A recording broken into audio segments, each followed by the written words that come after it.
Okay, friends, once again, welcome back and very good morning to everybody. I hope you all are safe, your family member, your relative, your parents, your friends, all are safe, and you are enjoying this new era, this new way of learning. Friends, we had almost finished the fluid mechanics. બહુ સરસ કહી શકાય એવું આ chapter છે. Last લેક્ચરની અંદર આપણે બહુ જ સારી કક્ષાના અમુક એમસીક્યુ ડિસ્કસ કર્યા હતા. And today is the turn to start a new chapter. But before starting the new chapter, let me ask the doubts regarding on the fluid mechanics. Fluid mechanics માં હજુ પણ કોઈ જો કોઈ doubt હોય તો tell me your doubts. ચલો question number 1 to 50 anybody wants to ask? 1 થી 50.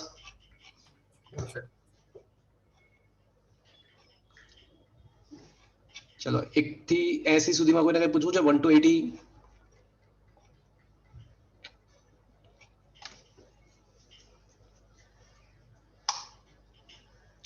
Up to 80.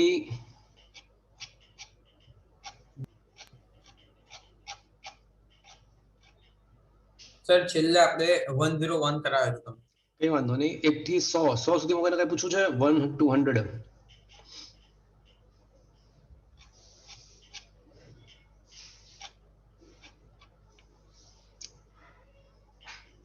સર 94 માં શું થશે? 94. ઓકે, તો આપણને ખબર જ છે કે શ્યાન માધ્યમમાં તમે કોઈ હા શ્યાન માધ્યમમાં કોઈ ગોળીનું પતન કરે તો સ્ટાર્ટિંગમાં તો વેગ વધતો જાય, પણ પછી એક સમય એવો આવશે કે એ ટર્મિનલ વેગ પ્રાપ્ત કરે, અચળ વેગ પ્રાપ્ત કરે. તો પછી કયો ઓપ્શન આવશે જુઓ તમે. અમુક અંતર કાપ્યા પછી વેગ અચળ થઈ જાય, ટર્મિનલ વેગ વાળી થિયરી તમારે પ્રેક્ટિકલ પણ કદાચ આવ્યો હશે સ્કૂલમાં. તો શું આવશે જુઓ, અચળ વેગ થઈ જાય એવો કયો ઓપ્શન? શું કહો છો? સી આવશે. હા, સી ઓપ્શન આવશે. સી. હા, વેગ પહેલા વધે ને પછી અચળ બની ગયો, તો અચળ બની જાય છે એવો એક જ ઓપ્શન છે. જો હવે અચળ બની ગયો, તો that is the C only the possible answer. Is that clear? હા. ચલો પછી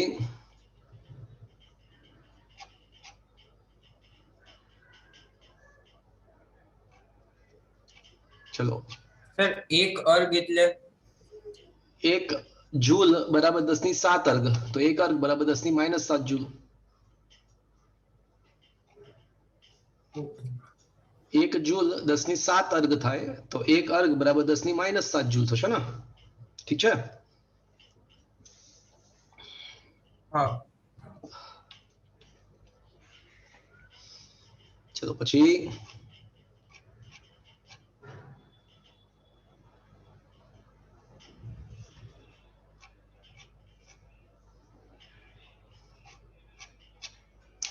so last call, anybody wants to ask any questions from this chapter? Last call.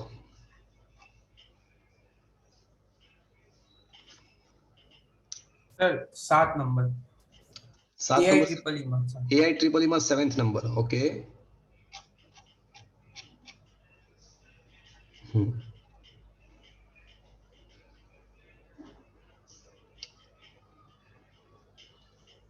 તો મિત્રો એમાં તો તમને જો જેની ઘનતા વધારે હોય ને એ નીચે જાય, તો ઘનતા જેની વધારે હોય એ નીચે જાય.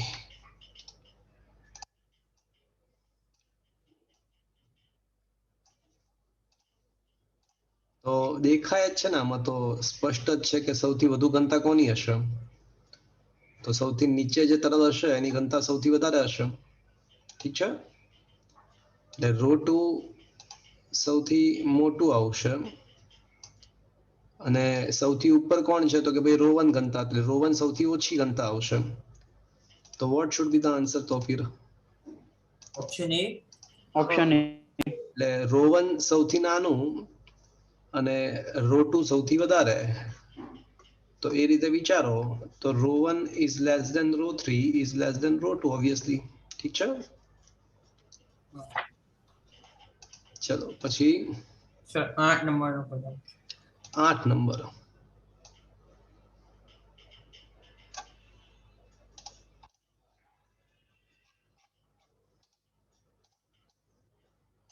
એક નક્કર ગોળાનું કદ v છે, તેના દ્રવ્યની ઘનતા ρ1 છે અને ρ2 ઘનતાવાળા તરલમાં મુક્ત કરવામાં આવે છે. જો પ્રવાહી દ્વારા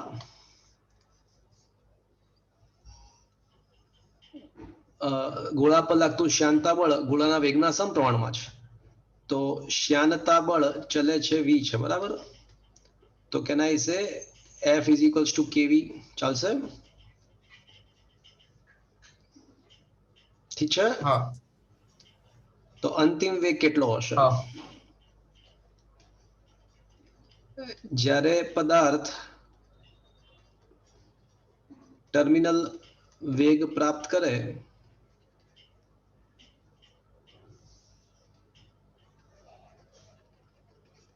ત્યારે તેના પરનું પરિણામી બળ શું થશે? 0. પરિણામી બળ બરાબર 0. ઠીક છે. હવે ઇફેક્ટિવ બળ કેટલું? તો માજી માઇનસ માં 0g માઇનસ શ્યાનતા બળ. ઠીક છે.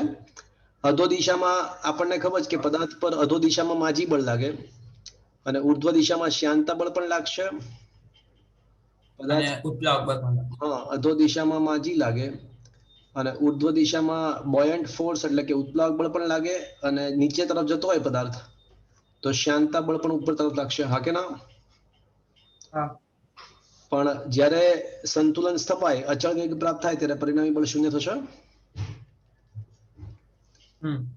તો માજી બરાબર માં 0g પ્લસ વિસ્કસ ફોર્સ એટલે કે શ્યાનતા બળ. ઠીક છે. હા. હવે આપણને ખબર છે કે પદાર્થનું દ્રવ્યમાન એટલે પદાર્થનું કદ ગુણ્યા પદાર્થની ઘનતા, અને પદાર્થની ઘનતા છે ને ρ1 છે. વિસ્થાપિત થયેલા પ્રવાહીનું દળ એટલે V ρ1g. હા, v ρ2g, કારણ કે પ્રવાહીની ઘનતા ρ2 છે અને પ્લસ કેવી થશે? તો ઓબ્વિયસલી આ v એ વેગ દર્શાવે છે. તો વેગને સૂત્રનો કરતા બનાવીએ તો capital VG common ρ1 minus ρ2 by k થશે. ઠીક છે. હા. બસ, તો ધેટ ઇઝ ધી આન્સર. ઠીક છે.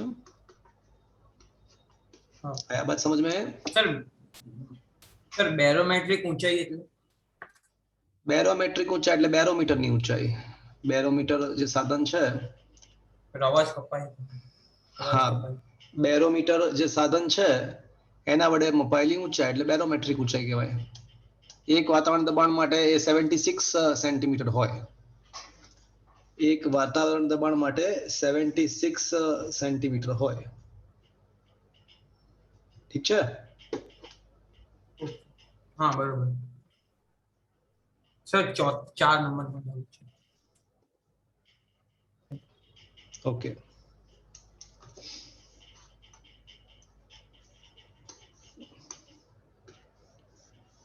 ચાર નંબર એઆઈ ટિપ્પણીમાં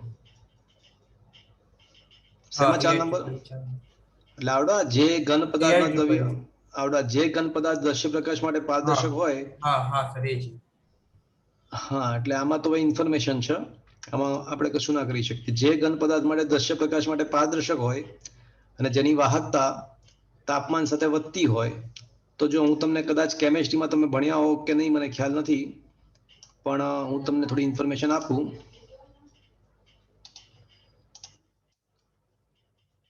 જે ઘન પદાર્થ દ્રશ્ય પ્રકાશ માટે પારદર્શક હોય અને જેની વાહકતા તાપમાન સાથે વધતી હોય. મિત્રો, તમે કદાચ, મને ખ્યાલ નથી કેમેસ્ટ્રીમાં ભણ્યા છો કે નથી ભણ્યા, પણ કદાચ તમને ખ્યાલ હશે કે અર્ધવાહકો માટે તાપમાન વધે તો એનો વાહક પદાર્થ માટે તાપમાન વધે ને તો અવરોધ એનો વધે, પણ અર્ધવાહક માટે તાપમાન વધે ને તો અવરોધ ઘટે. અવરોધ ઘટે એટલે એની વાહકતા વધે. તો તાપમાન વધતા વાહકતા વધે એવા પદાર્થ કયા છે? અર્ધવાહકો. અર્ધવાહકો સિલિકોન અને જર્મેનિયમ છે. આવે છે કેમેસ્ટ્રીમાં? કે નહીં આવતું? હા પેલી પેરિયોડિક ટેબલમાં અલગથી લાઈન હોય અર્થ આપો. ના, એવું નથી હોતું. એ તો તમે જે કહો છો ને પીરિયોડિક ટેબલ, એ તો તમને રેર અર્થ સિરીઝની વાત કરો છો, લેન્થેનાઇટ શ્રેણીની વાત કરો છો. અર્ધવાહકો આવત કોષ્ટકનો ચોથો સમૂહ છે. ના સર સિલિકોન. એ નહીં. અચ્છા. ઇન શોર્ટ, સિલિકોન અને જર્મેનિયમ અર્ધવાહક છે અને અર્ધવાહકમાં સહ આવત કોષ્ટકનો ચોથો સમૂહ સહ સંયોજક બંધ બનેલા હોય છે. તો આ પદાર્થ ફરજિયાતપણે સહ સંયોજક બંધ આન્સર હોવો જોઈએ. શું છે આન્સર? શું આન્સર આપ્યો છે? મારી દ્રષ્ટિએ તો સહ બંધ હોવો જોઈએ. સંયોજક જ આપ્યું. બરાબર. સંયોજક જ છે. ઠીક છે. હા. ઓકે, ઇન્ફોર્મેશન છે આમાં, માહિતી વધારે કહી શકાય સમજવા કરતા. ઠીક છે. Sir AI triple 3 number. Okay, એ પણ ઇન્ફોર્મેશન છે. શુદ્ધ પાણી અને શુદ્ધ ગ્લાસ વચ્ચે જે આન્સર આપ્યો હોય એ સ્વીકારવો. લગભગ તમારો 90 અવાજ આન્સર. કપાય. એ પણ ક્વેશ્ચન નંબર 3 પણ ઇન્ફોર્મેટિવ જ છે. તો જે છે આન્સર એ સ્વીકારવો. બરાબર છે. શું આવશે આન્સર? લગભગ મારા ખ્યાલથી 0 આન્સર આવે છે. શું આન્સર આપ્યો છે જુઓ ને, પાછળ જોઈ લો એટલે ખ્યાલ આવી જશે. શું આન્સર આપ્યો છે? 0. હા 0 આપ્યું. એટલે એ ઇન્ફોર્મેશન કહેવાય, એમાં કઈ સમજાવવાનું ના હોય. બરાબર છે. સંપર્ક કોણનો આધાર બે બાબત પર રહેલો છે. કયો પદાર્થ અને કોના ઉપર? ઘન પદાર્થ અને પ્રવાહી પદાર્થના દ્રવ્યની જાત પર આધારિત છે. એટલે તો અલગ અલગ દ્રવ્ય માટે અલગ અલગ હોય, તો આના માટે 0 થતો હશે. ઠીક છે. ઓકે. તમારો અવાજ બહુ જ કપાય છે. હા સર, વચ્ચે વચ્ચે બહુ કપાઈ જાય છે.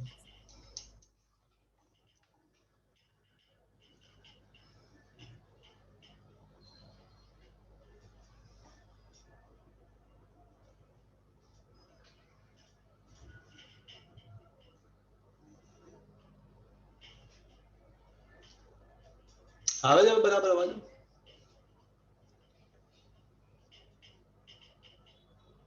હવે બરાબર હા અવાજ આવે આવે છે? હા આવે છે સર. હા સર. ઓકે, ચલો બોલો સર પછી. 11. Question number 11. 11મો ક્વેશ્ચન.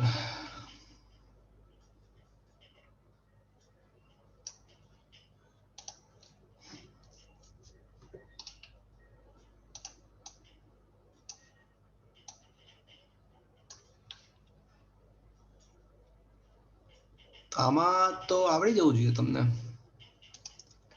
શું કહે છે કે 8 × 10⁻³ મીટર વ્યાસના નળમાંથી પાણી સતત વહે છે. નળમાંથી બહાર નીકળતી વખતે વેગ 0.4 છે. તો નળની નીચે 2 × 10⁻1 મીટર અંતરે કેટલો હશે વેગ? સરસ ક્વેશ્ચન છે. ચલો, આ નળ છે, પાણી પડે છે, પણ જેમ જેમ જેમ પાણી નીચે પડે છે તમે દેખ્યું હશે કે આડછેદ ક્રમશઃ નળનો આડછેદ ક્રમશઃ ઘટે. તો જાય. અને ઘટે સ્વાભાવિક છે. પૂછો ક્યું? કેમ સર? કારણ કે આપણને ખબર છે કે સાતત્યનું સમીકરણ આપણને શું કહે છે? EV બરાબર અચળ. AB બરાબર અચળ. હા કે ના? એટલે વેગ વધે એટલે આડછેદ ઘટે. તો વેગ ચલે છે 1/a અથવા આડછેદ ચલે છે 1/વેગ થશે. હા. તો ઓબ્વિયસલી V1 અને આ V2 કહીએ તો V2 ઇઝ ગ્રેટર ધેન, કારણ કે જેમ જેમ નીચે પડે પાણી તેમ તેમ વેગ વધતો જાય. તો V2 is greater than V1 હોવાથી obviously A2 is less than. Less than A1. ચલો, એ ખબર પડી તમને પહેલા તો? હા. એટલે મતલબ એવો થયો કે આ તો આન્સર નીકળી જશે. હા કે ના? ઠીક છે. હા. હવે આને આપણે V0 કહી દઈએ, આને આપણે V કહી દઈએ. બરાબર? તો V² - V02 = 2AD લખાય. હા. તો V² - V02 હવે આપણને છે ને V0 આપણને આપેલું છે, કેટલું આપેલું છે? 0.4. હા 0.4 વેગની કિંમત 0.4 બરાબર છે. તો એ તરીકે જી લઈ લેવાનું, જી ની કિંમત 10 લઈ લઈએ અને અંતર કેટલું આપ્યું છે? 0.2. 0.2 મીટર. બરાબર છે. તો v સ્ક્વેર બરાબર 4 પ્લસ 0.16 થશે. હા. એટલે v બરાબર અપ્રોક્સિમેટલી 2 થશે. હા. ઠીક છે. હા. 4.16 નું વર્ગમૂળ કાઢો તો લગભગ 2 પોઈન્ટ સમથિંગ 2.2 કે વગેરે આવશે. ઠીક છે. હા. હવે a1 v1 બરાબર a2 v2 લખાય. હા. એટલે pi d1 square by 4v1 is equals to pi d2 square by 4v2 લખી શકાય. ઠીક છે. હા. પાઈ આર સ્ક્વેર, આર છેદ બરાબર પાઈ આર સ્ક્વેર, આર તરીકે d બાય 2. ઠીક છે. હા. બસ હવે d1 d2 તમને આપેલા છે. d1 અને d2 સોરી d1 આપેલો છે, v1 અને v2 આપેલા છે. તો આ v જે મળ્યો ને આપણને છેલ્લે, v બરાબર આપણને માટે શું મળ્યું કહેવાય? v2 મળ્યો. તો મિત્રો હવે આપણી પાસે d1 છે, v1 છે અને v2 છે. તો શું તમે d2 શોધી શકશો? ચાલશે? કરશો જાતે? ઠીક છે. હા સર. ચલો, ગુડ ક્વેશ્ચન.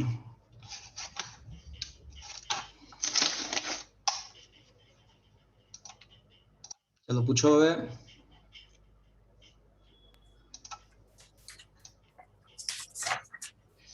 સર આ 12 નંબરમાં તો આપણે સર પેલું સૂત્ર વાપરી શકીએ ને?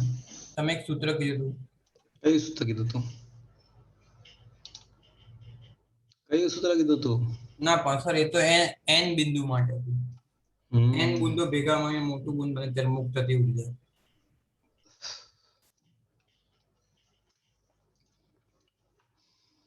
હા, અહીંયા n ના બદલે 2 બુંદો છે. પણ એ મુક્ત થતી ઉર્જા માટેની વાત હતી. હા તો પૃષ્ઠ ઉર્જા. એટલે r ત્રિજ્યાના પારાના 2 ટીપા ભેગા થઈને એક મોટું બુંદ બનાવે છે. અને પારાનું પૃષ્ઠાંક t હોય તો મોટા બુંદની પૃષ્ઠ ઉર્જા કેટલી? તો આપણને ખબર છે કે પૃષ્ઠતાણની એક વ્યાખ્યા શું છે? પૃષ્ઠતાણની 3 વ્યાખ્યાઓ છે. એ પૈકી એક વ્યાખ્યા એવી પણ હતી કે ભાઈ ઉર્જા ભાગ્યા ક્ષેત્રફળ. તો ઉર્જા પૃષ્ઠ ઉર્જા ઇઝ ઇક્વલ ટુ પૃષ્ઠતાણ ગુણ્યા મોટા બુંદનું ક્ષેત્રફળ 4 પાઈ કેપિટલ R સ્ક્વેર લખી શકાય. સપાટીનું ક્ષેત્રફળ. હા સર. ચલો હવે 2 નાના બુંદ ભેગા થઈને મોટું બુંદ બનાવે તો મોટા બુંદનું ઘનફળ ઇઝ ઇક્વલ ટુ 2 ટાઈમ્સ નાના બુંદનું ઘનફળ થશે. હા સર. તો મોટા બુંદનું ઘનફળને આપણે v ડેશ કહીએ, નાના બુંદના ઘનફળને આપણે v કહીએ. ઠીક છે. હા. પણ મોટા બુંદનું ઘનફળ એટલે 4/3 pi capital R cube is equal to 2 times 4/3 pi small r cube લખશો. હા. ઠીક છે. તો r ક્યુબ બરાબર 2 ઇન્ટુ સ્મોલ r ક્યુબ થશે. હા. તો r બરાબર 2⁻1/3 ઇન્ટુ સ્મોલ r થશે. હા. તો હવે પૃષ્ઠ ઉર્જા બરાબર પૃષ્ઠતાણ ગુણ્યા 4 pi capital R square. Capital R એટલે 2⁻1/3 સ્મોલ r નો સ્ક્વેર. ઠીક છે. હા. એટલે 4 પાઈ t into 2⁻2/3 into r square થશે. હા. ઠીક છે. હવે 4 ના મતલબ 2 ની 2 ઘાત થાય. હા 2 ની 2 ગુણ્યા 2 ની 2 તૃતીયાંશ ઘાત થશે. Into pi t r square થશે. હા. તો 2 ની કેટલી ઘાત આવશે? 8/3. 8/3. ચલો છે કોઈ ઓપ્શન હવે? Option D. ठीक है, आया बात समझ में? हाँ सर. चलो, is it understood friend? Yes sir. Yes sir. चलो बोलो હવે.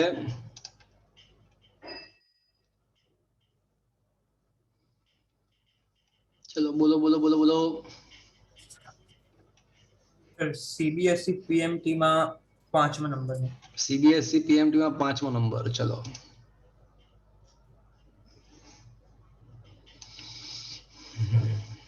સર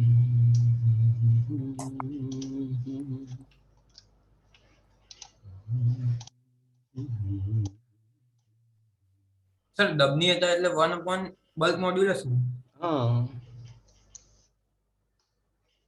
એક નળાકાર આડછેદના છેડાના તાપમાન T1 ના T2 છે, ઉષ્મા વહનનો દર Q1 છે. તેમનું તાપમાન રાખીને બધા જ રેખીય પરિમાણો 2 ગણા કરવામાં આવે તો ઉષ્મા વહનનો દર કેટલો થાય?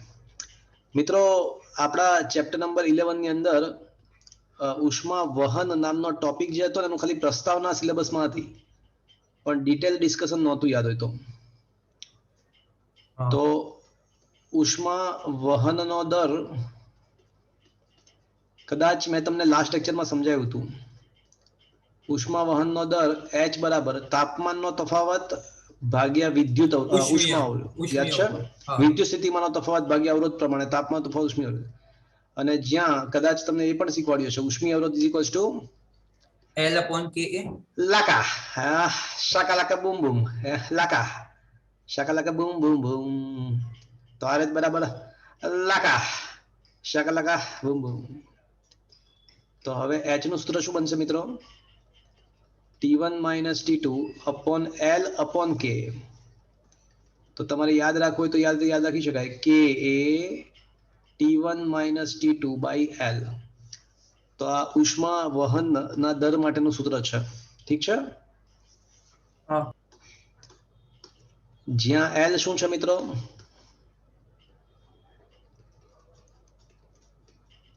L લંબાઈ છે અને એ શું છે? આડછેદનું ક્ષેત્રફળ. આડછેદનું ક્ષેત્રફળ. હવે રકમમાં શું આપ્યું છે ખબર છે? જો રકમમાં એવું આપ્યું છે કે તાપમાન અચળ રાખવા માટે T1 ને T2 કઈ બદલાતા નથી અને સળિયો પણ એનો એ જ છે, એટલે સળિયાની ઉષ્મા વાહકતા પણ એની જ રહેશે. ઉષ્મા વાહકતા દ્રવ્યની જાત પર આધારિત છે, તો સળિયાની ઉષ્મા વાહકતા પણ ચેન્જ નહીં થાય, પણ રેખીય પરિમાણ બમણા કરવામાં આવે છે. એટલે એનો રેખીય પરિમાણમાં બે વસ્તુ આવશે. રેખીય પરિમાણમાં બે વસ્તુ આવે, એક તો વ્યાસ પણ આવે અને લંબાઈ પણ આવે. એટલે આ વ્યાસ પણ બમણો કરવામાં આવે છે અને લંબાઈ પણ બમણી કરવામાં આવે છે. એટલે L ડેશ બરાબર 2L અને વ્યાસ D ડેશ બરાબર 2D. પણ જો વ્યાસ બમણો કરીએ તો આડછેદ કેટલા ગણું થશે? 4 ગણું. કારણ કે આડછેદનું ક્ષેત્રફળ પાઈ આર સ્ક્વેર એટલે કે પાઈ ડી સ્ક્વેર બાય 4 થશે. એટલે આડછેદ ચલે છે ડી સ્ક્વેર. ઠીક છે? એટલે લંબાઈ બમણી આડછેદ 4 ગણો થશે. હવે આપણને ખબર છે કે ઉષ્મા વહનના દરનું સૂત્ર ફરીવાર એકવાર ઉષ્મા વહનનો દર H બરાબર K A T1 minus T2 by L આપણે સાબિત કર્યું, હા કે ના? તો H ચલે છે આડછેદ ઉપર લંબાઈ થશે, કારણ કે T1 T2 અચળ છે અને K પણ અચળ છે. તો આના પરથી કહી શકાય કે H2 upon H1 is equals to A2 upon A1, પણ L1 upon L2 થશે, કારણ કે L નું વ્યસ્ત છે. A2 4 ગણું અને L2 2L1, તો છેલ્લે 2 બાકી રહેશે. ઠીક છે? એટલે H2 બરાબર 2H1, પણ હવે આ લોકોએ H2 ના બદલે Q2 નામ આપ્યું છે અને H1 ના બદલે Q1 નામ આપ્યું છે, તો Q2 બરાબર 2Q1. ઠીક છે? આયા બાત સમજ में?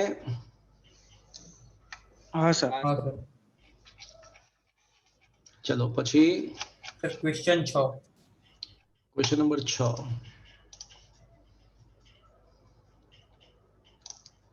તો થિયો ઇન્ફોર્મેટિવ બેઝ છે ને.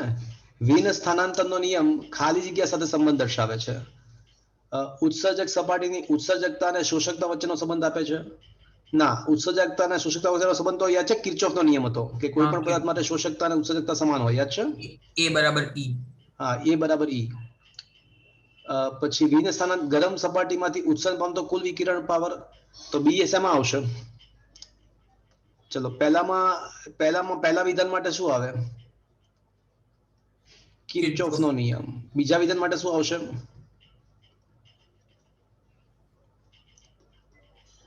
બીજા વિધાન માટે શું આવશે? સ્ટીફન બોલ્ટ્ઝમેન નો નિયમ આવશે. W ચલે છે T ની 4 ઘાત, યાદ છે? કુલ ઉત્સર્જન પાવર ચલે છે T ની 4 ઘાત. કોઈ પણ ઉત્સર્જકમાં સ્પેક્ટ્રલ ઉત્સર્જક વિકિરણ પાવર માટેનું ગાણિતિક સૂત્ર. તો આના માટે તો કોઈ નિયમ હતો જ નહીં. આના માટે કોઈ નિયમ આપણને ખબર નથી. પણ વિન સ્થાનાંતરનો નિયમ યાદ છે? મેક્સિમમ તરંગ લંબાઈ અને તાપમાન ઇઝ ઇક્વલ્સ ટુ અચળ. અથવા જે તરંગ લંબાઈનું મહત્તમ ઉત્સર્જન થાય છે નિરપેક્ષ તાપમાનના વ્યસ્ત પ્રમાણમાં છે, યાદ છે? તો એ જ તો વિન સ્થાનાંતરનો નિયમ છે. ઠીક છે? હા સર. તાપમાન અને તરંગ લંબાઈ માટેનો સંબંધ છે. તો વાત સાચી, બરાબર જ છે ને? ઠીક છે? સ્પષ્ટ તો આ તો સ્પષ્ટ જ છે ને, આમાં શું પૂછવાનું હતું? ઠીક છે? આ તો થિયરી બેઝ કે આમાં તમે થોડું વિચારો તો આવડી જવા જોઈએ યાર આ ક્વેશ્ચન. ચલો પછી સર 9 નંબર. 9 નંબર. 8 નહીં 9. 9 ઓકે.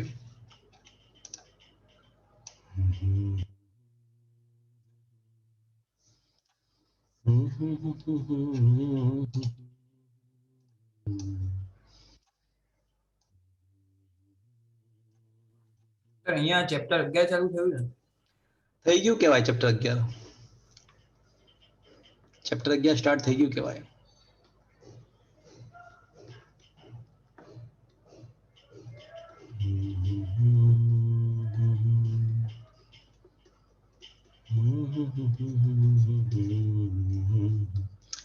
શું તમે જાણો છો કે શ્રેણી જોડાણ માટે અવરોધ is equals two R1 plus R2 થાય?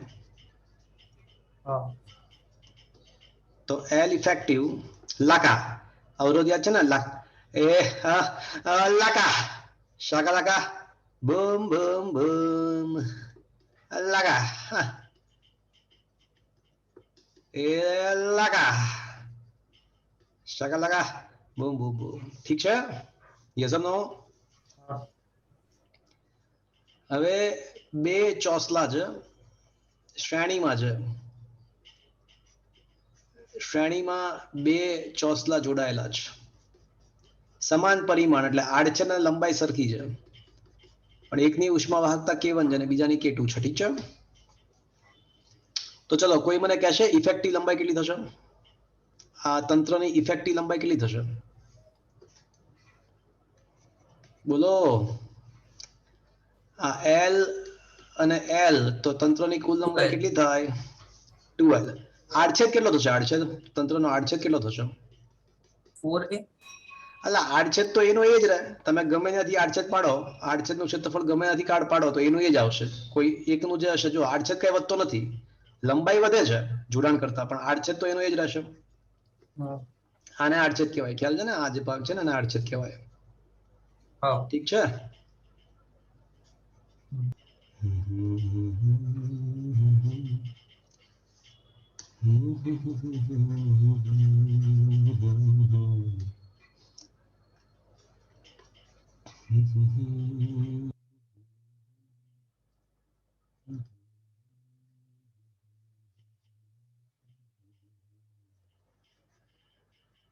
ઠીક છે?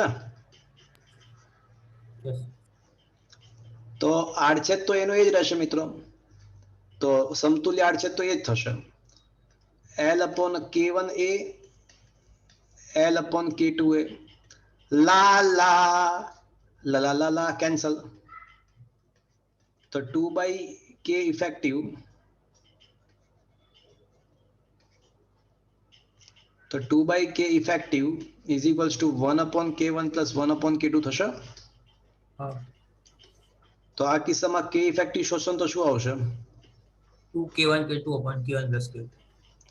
અને જો ત્રણ ચોસલા શ્રેણીમાં હોય તો 3K1 K2 K3 upon K1 K2 K1 plus K2 plus K3. ગંદી બાત, ગંદી ગંદી ગંદી બાત, ગંદી બાત, ગંદી ગંદી ગંદી ગંદી બાત. ઠીક છે? Is it okay? હા સર. ચલો હવે માની લો કે સમાંતરમાં છે. અહીંયા તો આપણા ક્વેશ્ચનનો આન્સર આવી ગયો. અહીંયા આગળ આપણા ક્વેશ્ચનનો આન્સર આવી ગયો. અહીંયા આગળ k1 ને k2 ની કિંમત k અને 2k છે, તો હવે અહીંયા આગળ k ઇફેક્ટિવ શું આવશે મિત્રો?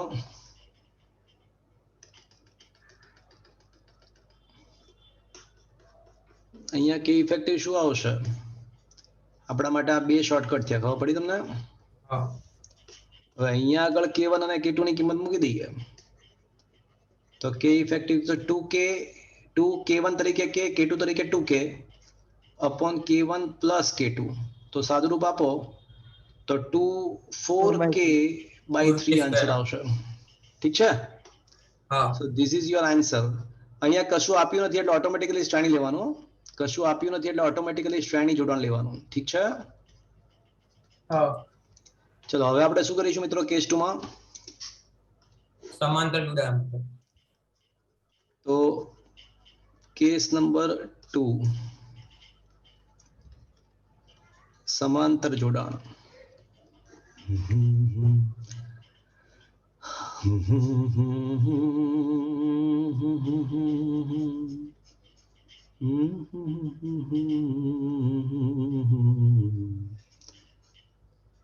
ઉપર નીચે મૂક્યા છે, ખબર પડી બે ચોસલાઓને?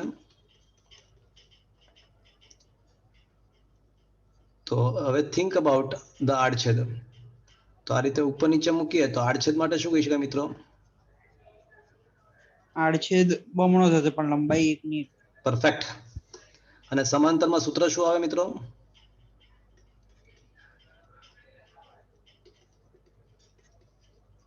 Yes or no? Yes. r બરાબર શું છે મિત્રો?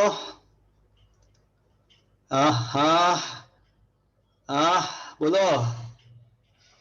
L upon લગા શકલગા બૂમ બૂમ બૂમ લગા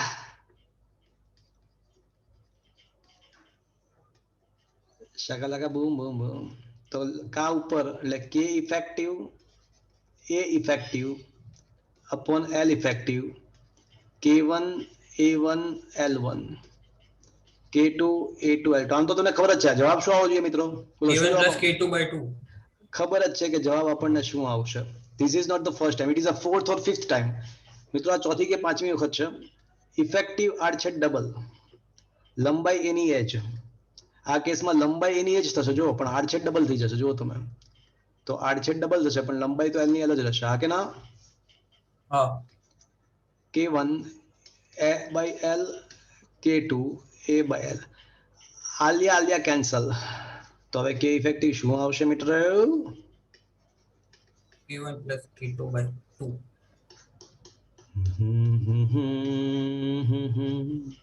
અને 3 માટે શું આવશે મિત્ર? k1 plus k2 plus k3 by 3.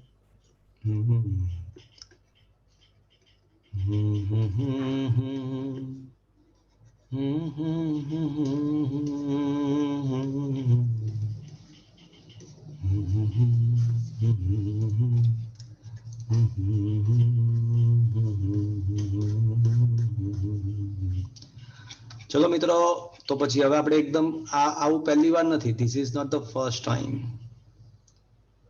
So friends, very very very important thing, this is not the first time, this is many time.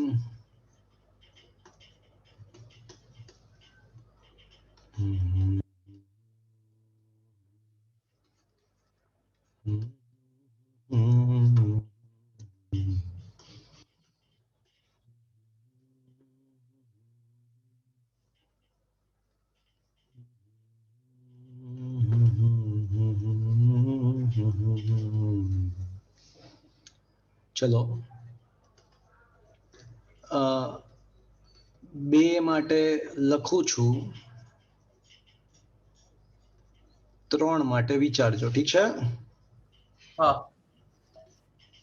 ચલો, તો v બરાબર 2v1 v2 upon v1 plus v2. ક્યારે? જ્યારે અંતર વધુ હોય, સમાન અંતરો કપાય ત્યારે. હા કે ના? અને v બરાબર v1 પ્લસ v2 બાય 2 ક્યારે? સમય સમાન હોય. સમય સમાન હોય.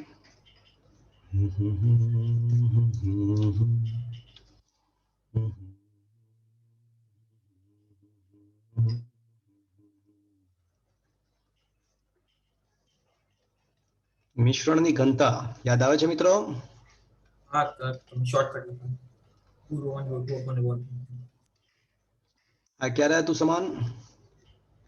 જ્યારે દળ સમાન દળના જુદા જુદા પ્રવાહીઓ હતા. સમાન દળ હતું કે સમાન કદ હતું પહેલામાં? આમાં સમાન દળ આવશે. સમાન દળ આવશે. અને ρ1 + ρ2/2 ક્યારે? સમાન કદ હોય. સમાન કદના બે પ્રવાહીઓનું મિશ્રણ થાય. ઠીક છે? હા.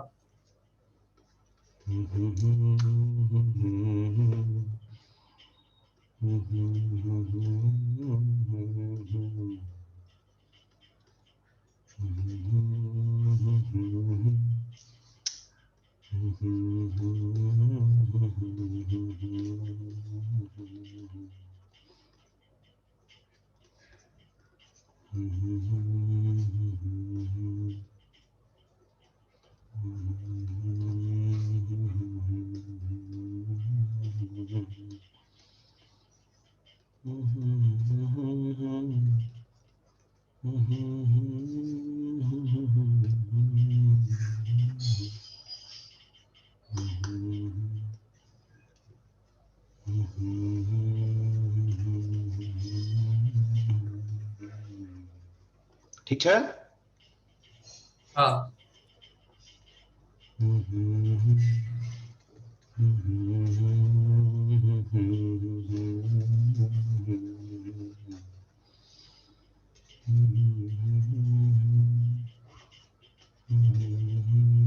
ઠીક છે? હા સર. હજી મિત્રો હજી છે.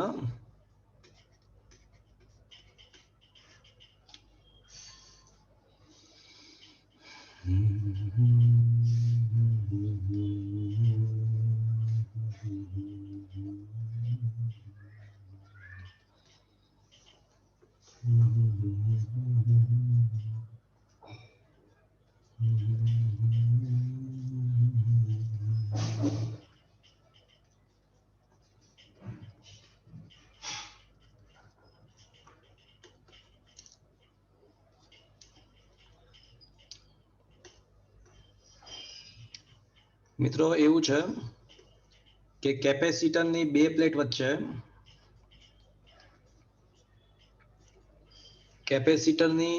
પ્લેટ વચ્ચે બે અલગ અલગ ડાઇલેક્ટ્રિક માધ્યમના ચોસલાઓને તમે બે રીતે ગોઠવી શકો છો. એક મેથડ એવી છે કે તમે આ રીતે ચોસલા ગોઠવો. કેપેસિટરની બે પ્લેટ વચ્ચે એક મેથડ એવી છે કે તમે આ રીતે બે ડાઇલેક્ટ્રિક માધ્યમના ચોસલાઓ ગોઠવો.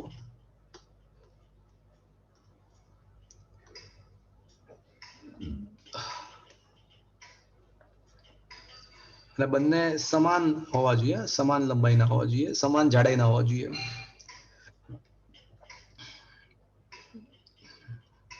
ઓકે? અને માની લો કે એકનો ડાઇલેક્ટ્રિક અચળાંક K1 છે અને બીજાનો ડાઇલેક્ટ્રિક અચળાંક K2 છે. 12મા ધોરણમાં આવશે પણ એડવાન્સમાં. એકનો ડાઇલેક્ટ્રિક અચળાંક માની લઈએ કે K1 છે, બીજાનો K2 છે અને આ કેસ 1. અને કેસ 2માં એવું પણ થઈ શકે કે બે સમાન જાડાઈના ચોસલાઓ આ રીતે મૂકવામાં આવે છે.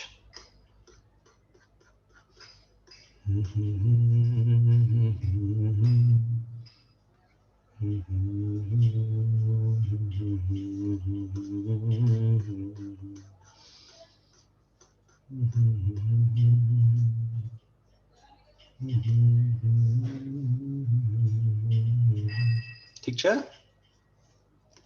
બંને એક્ઝેક્ટ સરખી જાડાઈના છે.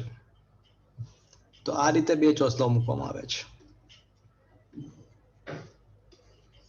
આ K1 અને K2 ડાઇલેક્ટ્રિક અચળાંક છે, માધ્યમના ડાઇલેક્ટ્રિક અચળાંક યાદ છે ને મિત્રો?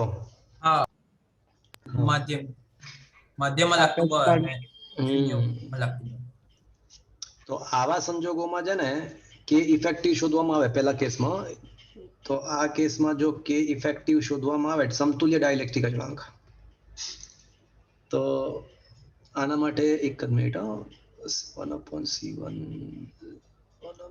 K1 K2, હા, તો આના માટે આવશે 2K1 K2 upon K1 plus K2 આવશે, અને આ કેસમાં કે ઇફેક્ટિવ શું આવશે મિત્રો?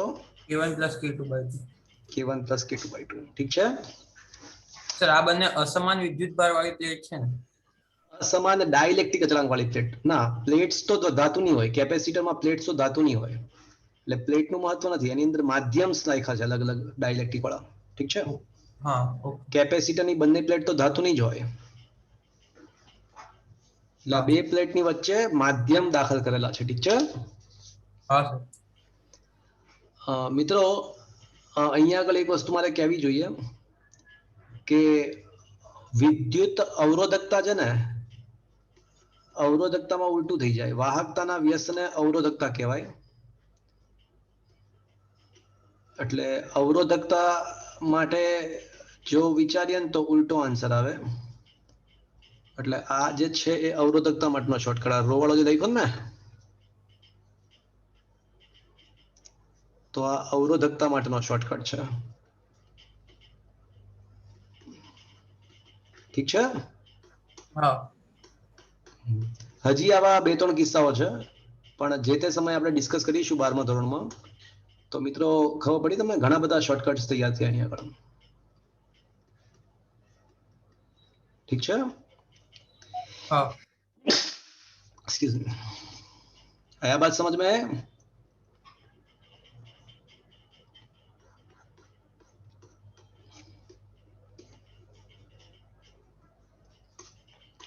ચલો હજી આપણે એક પેજની જગ્યા રાખીશું.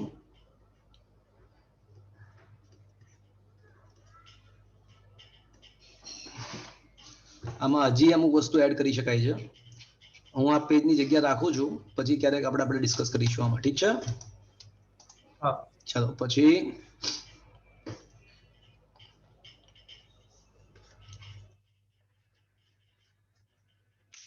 પૂછું છે? હા સર 11. 11th સમજ્યા? હવે તો આવડી જાય ને.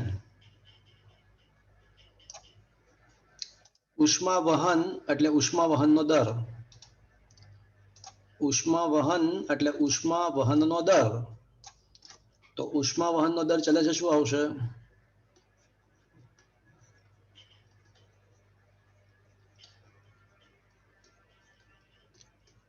તાપમાનનો તફાવત ભાગ્યા અવરોધ, યસ ઓર નો? હા H ચલે છે 1/r થશે. અવરોધના ઓબ્વિયસલી અવરોધ જેટલો મોટો હોય એટલું વહન ઓછું થાય, હા કે ના? હા જ્યાં r બરાબર શું છે? ઉષ્મી અવરોધ. હા હા હા, L/Ka. લગા શાકા લગા, બૂમ બૂમ બૂમ. તો L/K એના બદલે πr² લખી નાખો મિત્રો. હા ઠીક છે, હા તો H ચલે છે r²/L થશે. આ બંનેને કમ્પેર કરી નાખીએ તો હા સર. હા તો વધુ વહન જોઈતું હોય તો r વધારવો પડે અને L ઘટાડવું પડે. ઠીક છે, તો r મોટો હોય અને L ઓછો હોય એવો ઓપ્શન કયો છે?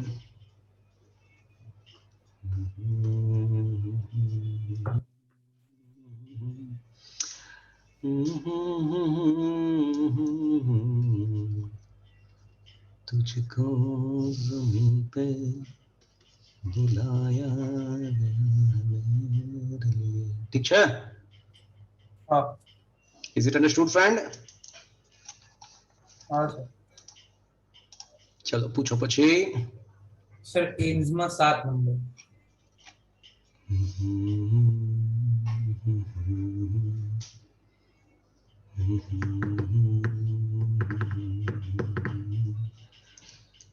લગભગ ક્લાસ જ આવશે આમાં, તમારા કન્ટેન્ટની બહાર છે, જૂના સિલેબસનો ક્વેશ્ચન છે, એટલે એનસીઆરટીની બુકમાં તો હવે તો છે જ નહીં આ વસ્તુ, જૂના બુકમાં હતો, પણ લગભગ ક્લાસ આવશે. શું આન્સર આપ્યો જુઓ તો? એમોફર્સ એટલે શું પદાર્થ? એમોર્ફસ એટલે પદાર્થના દ્રવ્યના બંધારણ પર આધારિત છે. એમોર્ફસમાં એવું હોય કે જેમાં છે ને બંધની ચેન એકદમ જૂના સિલેબસમાં છે છતાં પણ તમે વાત કરો તો કહી દો તમને ખબર છે પોલિથીનમાં શું હોય?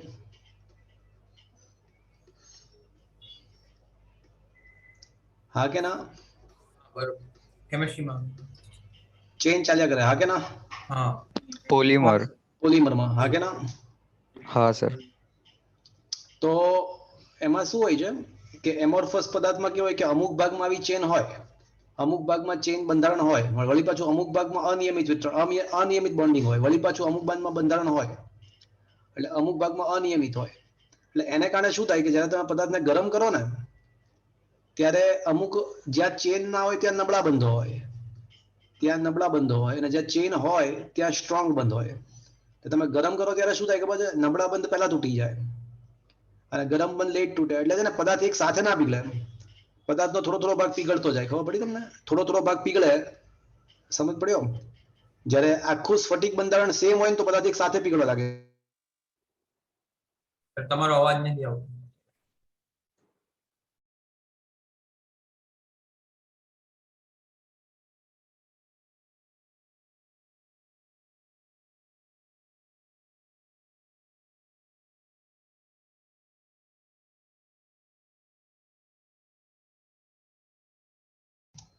આવે છે અવાજ? હા આવે છે.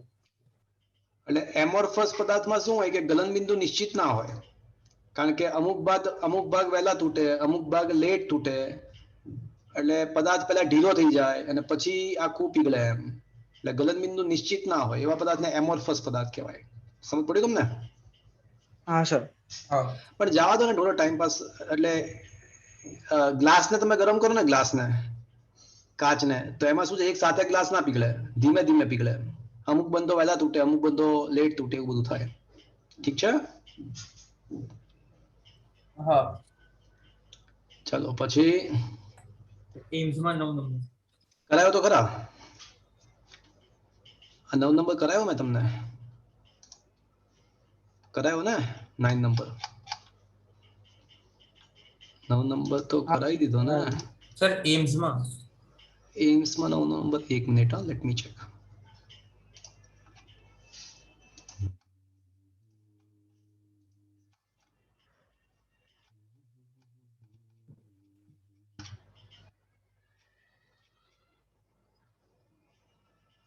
હા તો એમ્સમાં 9 કરાયો જ ને મેં. Here it is. હાલ્યું ને? ઠીક છે? ઓકે. હા બરોબર કરાવે. Yes or no? Yes sir. હા સર. ચલો પછી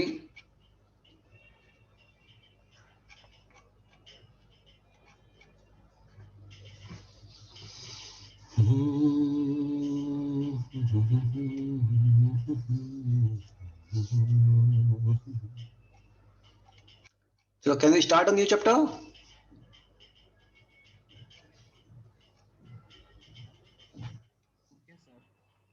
Can we start a new chapter?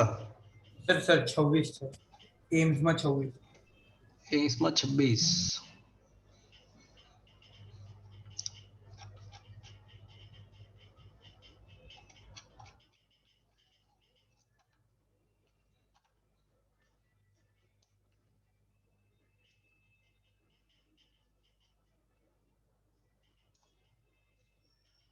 એક નળાકાર તારને થીટા ખૂણે વાળવામાં આવે તો કેટલો બળ ચડશે? સી શું છે? રકમ જ ઇનકમ્પ્લીટ છે ને? સી શું દર્શાવે છે?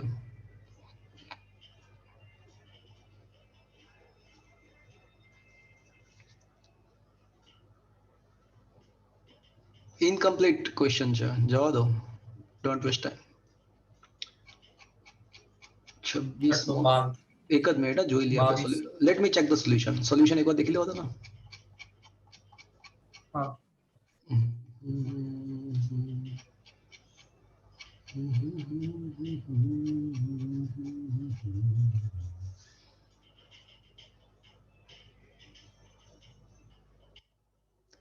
એટલે ટોર્ક પૂછ્યું છે, ટોર્ક. ક્વેશ્ચન ખોટો છે અને સી એ ટોર્શનલ કોન્સ્ટન્ટ છે. સી એ ટોર્શનલ કોન્સ્ટન્ટ. ક્વેશ્ચન પૂછવામાં મિસ્ટેક છે. જો હું તમને કહું ક્વેશ્ચન શું છે. જો એવું છે, વળ નહીં, કેટલો ટોર્ક લાગશે.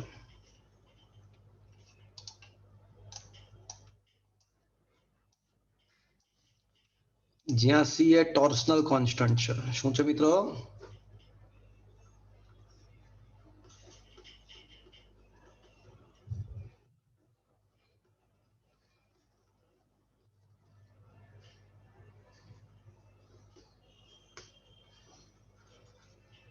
ઇંગ્લિશમાં ટોર્શનલ કોન્સ્ટન્ટ કહેવાય, ગુજરાતીમાં એને વળ અચળાંક કહેવાય. ચલો ચલો મને કહો, સ્પ્રિંગની લંબાઈમાં એક્સ જેટલો વધારો કે ઘટાડો કરવામાં આવે તો પુનઃ સ્થાપક બળ શું આવે? -kx. ઋણ નિશાની તો પુનઃ સ્થાપક દર્શાવે છે ને, પણ મૂલ્ય kx આવે. kx. હા, ઠીક છે. જ્યાં k શું છે? બળ અચળાંક. સ્પ્રિંગ અચળાંક. બળ અચળાંક. ઠીક છે. હવે રેખીય ગતિમાં જે કામ બળ કરે છે, એ જ કામ ચાક ગતિમાં કોણ કરે છે? ટોર્ક. ટોર્ક. અને રેખીય સ્થાનાંતરના બદલે શું આવશે? કોણીય સ્થાનાંતર. માની લો કે આ તાર છે ને આ રીતે લટકે છે, બરાબર?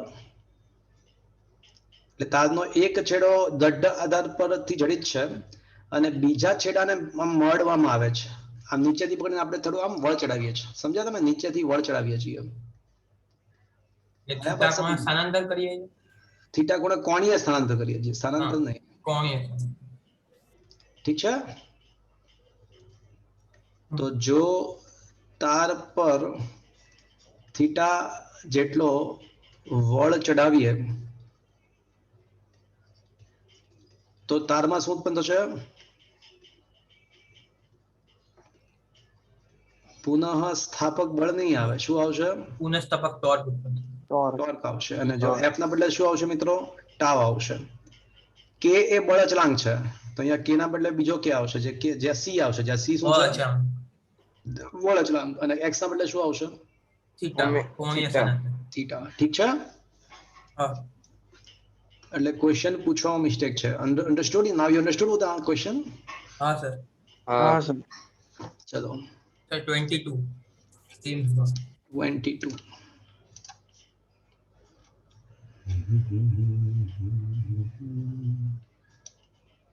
સારો ક્વેશ્ચન છે.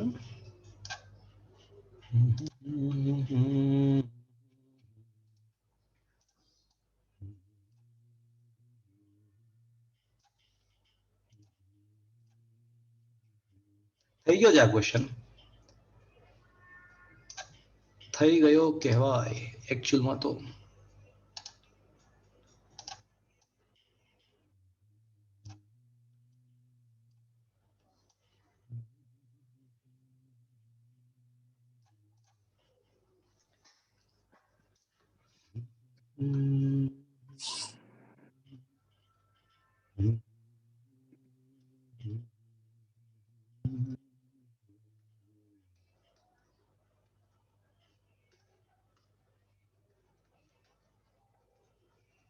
સમતાપી પ્રક્રિયામાં પીવી બરાબર અચળ કહેવાય? હા સર. હા. તો શું મિત્રો એવું લખી શકાય કે P1V1 plus P2V2 is equals two PV? કારણ કે સ્ટાર્ટિંગમાં છે ને, સ્ટાર્ટિંગમાં બે પરપોટા હતા, જો એ અને B ત્રિજ્યા. ઠીક છે. અને પછી ભેગા થઈને મોટો પરપોટો બની જાય છે. ઠીક છે. હા સર. તો P inside of the પરપોટો 1, હવે P inside 1 શું આવશે? P inside is equals to PO plus 40/R આવે. યસ ઓર નો? હા સર. યસ. પણ ખાલી 40/R લખવું પડશે. हाँ कहाँ पे? हाँ सर, शून्य शून्य શૂન્ય अवकाश। અવકાશ છે. સમજ્યા મિત્રો? Yes or no? Yes sir. એટલે કોઈ વાતાવરણ છે જ નહીં, અને વાતાવરણ નથી તો વાતાવરણનું દબાણ પણ ના આવે. ઠીક છે. हाँ તો પરપોટાની અંદરનું દબાણ હંમેશા યાદ રાખજો. આ પીવી બરાબર, જો પીવી બરાબર મ્યુ આર ટી, એટલે એમાં પી શું છે તો કે ભાઈ વાયુનું દબાણ છે. એટલે એનો મતલબ કે પરપોટાની અંદર જે છે એનું દબાણ છે. પરપોટાની અંદર જે વાયુ છે ને એનું દબાણ છે, ને વાયુનું જ કદ છે. પણ પરપોટાની અંદરનો જે વાયુ છે એનું દબાણ પી આઉટસાઇડ પ્લસ 40/r. પણ આઉટસાઇડ નું તો દબાણ શૂન્ય છે, કારણ કે શૂન્ય અવકાશ, વાતાવરણ છે જ નહીં. એટલે 40/a ઇન્ટુ 4πa² થશે. Plus 40/b 4/3πr³. 4/3πb³ થશે મિત્રો. કદ એટલે 4/3πr³. ઠીક છે. हाँ ઇઝ ઇક્વલ્સ ટુ, ધારો કે મોટા પરપોટાની ત્રિજ્યા r છે તો 40/r 4/3πr³ થશે. 4/3π 4/3π કોમન અને કેન્સલ. 40 40 40 પણ કોમન ને કેન્સલ. તો બાકી રહેશે a³ એટલે a² plus b² is equals two r² થશે. हाँ તો r બરાબર શું આવશે મિત્રો? Root a square plus b square. ઠીક છે. हाँ हाँ आया सर। बात समझ में? हाँ इज इट अंडरस्टूड फ्रेंड्स? हाँ सर। चलो પછી सर प्रेशर हेड એટલે? તો બર્નોલી સમીકરણ જે છે ને એ તમને યાદ છે? બર્નોલી સમીકરણ શું છે? हाँ P1 plus half rho V1 square plus rho GH। Bernoulli સમીકરણ P plus rho GH plus half rho V square છે. हाँ ઇઝ ઇક્વલ્સ ટુ અચળ. હા કે ના? हाँ આને રોજી વડે ગુણી નાખો, આને રોજી વડે ગુણી નાખો તો રો અને જી તો અચળ જ છે, એટલે અચળ ભાગ્યા અચળ એટલે નવો અચળાંક આવશે. हाँ રોજી વડે ભાગતા, બંને બાજુ રોજી રોજી રોજી વડે ભાગતા. ઠીક છે. हाँ તો આ પી બાય રોજી છે ને એને પ્રેશર હેડ કહેવાય, અને એલિવેશન હેડ કહેવાય.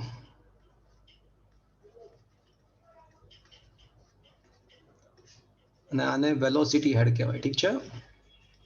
हाँ અને ચાહે પ્રેશર હેડ હોય, વેલોસિટી હેડ હોય કે એલિવેશન હોય, બધાનો એકમ છે ને મીટર જ છે, અને ડાયમેન્શનલ ફોર્મ્યુલા બધાનું L1 થાય. ઠીક છે. हाँ ઇઝ ઇટ ઓકે? ओके। ચલો પછી બોલો. अन्य स्पर्धात्मकમાં 9 નંબર। અન્ય સ્પર્ધાત્મકમાં 9 નંબર. આવડો ધીસ વન? ના ના 9 9 9. અચ્છા ઓકે. અચ્છા આ એમાં આ JW માં પૂછેલો ક્વેશ્ચન. ઠીક છે.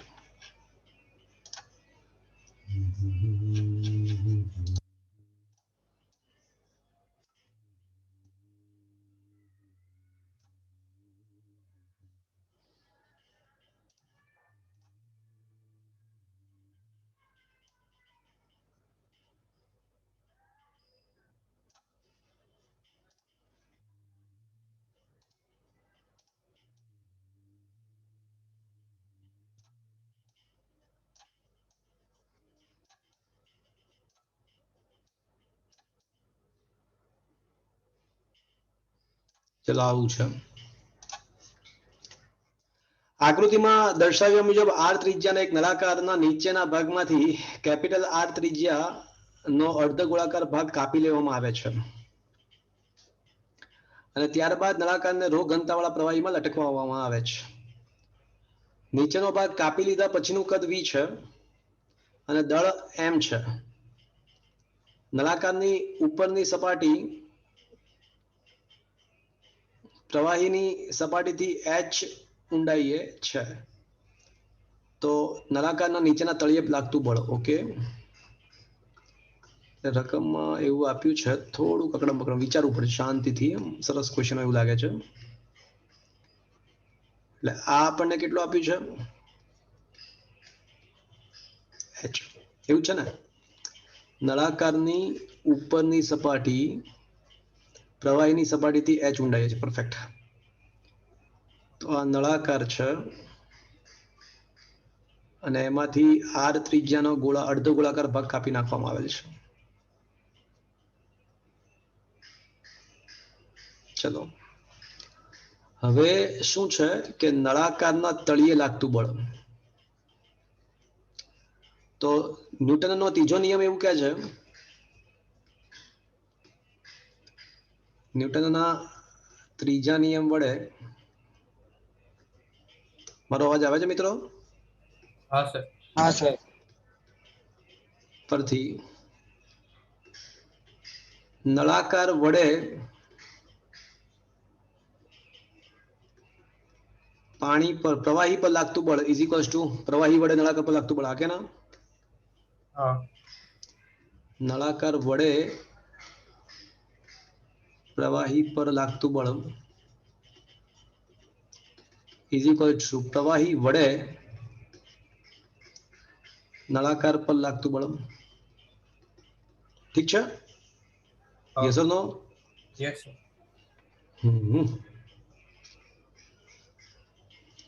એટલે હવે નળાકાર વડે પ્રવાહી પર નીચે કેટલું બળ લાગશે એ વિચારવા લાયક છે. કારણ કે એ મળી જશે તો પ્રવાહી વડે નળાકાર પર કેટલું બળ લાગશે એ મળી જશે. ઠીક છે? તો વિચારો ને આના ઉપર કેટલા બળ લાગતા હશે, જરાક વિચારીએ તો આપણે. નીચે વજન બળ, ઉત્પ્લાવક બળ, ઉપર તણાવ બળ. એટલે આમાં અત્યારે તો આપણને એવું લાગે છે કે પ્રવાહીનું પોતાનું વજન નીચે લાગતું હશે માજી, ઉત્પ્લાવક બળ ઉપર તરફ લાગતું હશે અને તણાવ બળ પણ ઉપર તરફ લાગતું હશે. હા.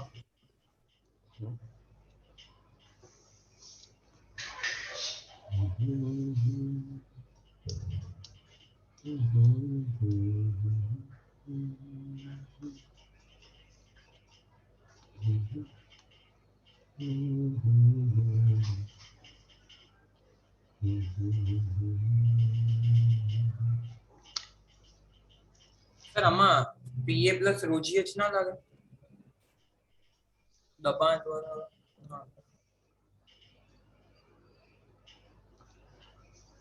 શું કહો છો? કદાચ પીએ પ્લસ રોજીએચ.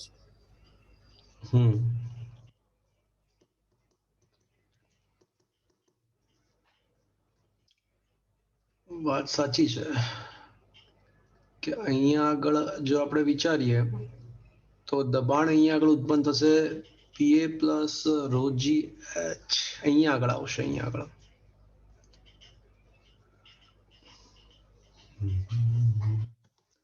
આપણે એક કામ કરીએ, નળાકારને થોડું અલગ પાડીએ.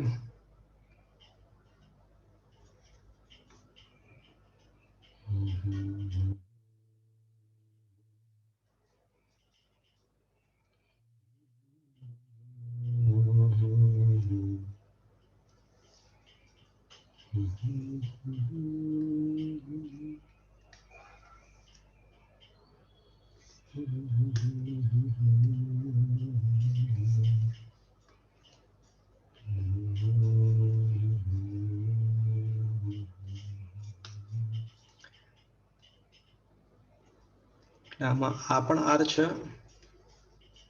અને આ પણ આર છે. ઠીક છે?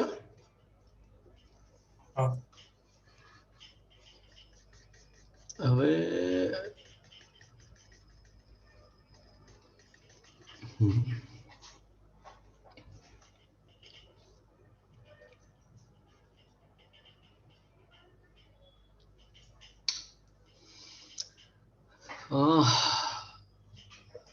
અહીંયા આગળ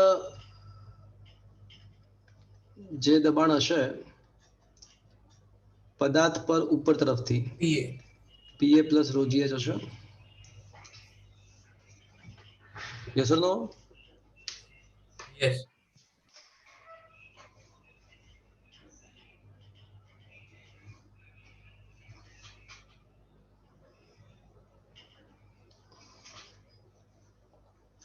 Let me check the solution.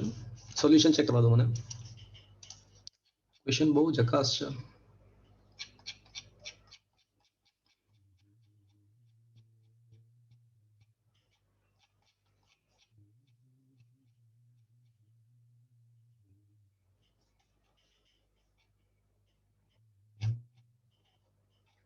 કયો ક્વેશ્ચન હતો?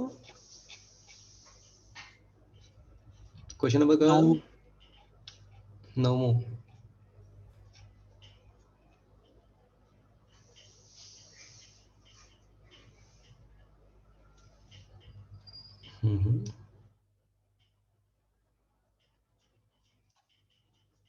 સર એમાં એ લોકો તણાવ બળ નથી આપ્યું.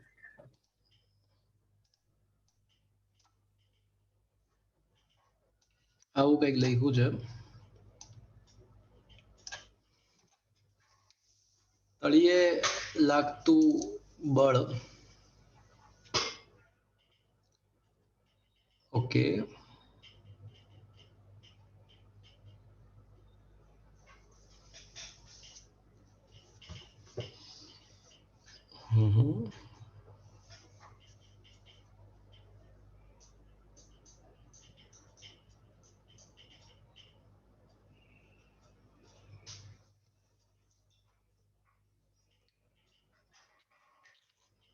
નળાકારે વિસ્થાપિત થયેલા પ્રવાહીનું વજન તો ઉપર તરફ લાગે.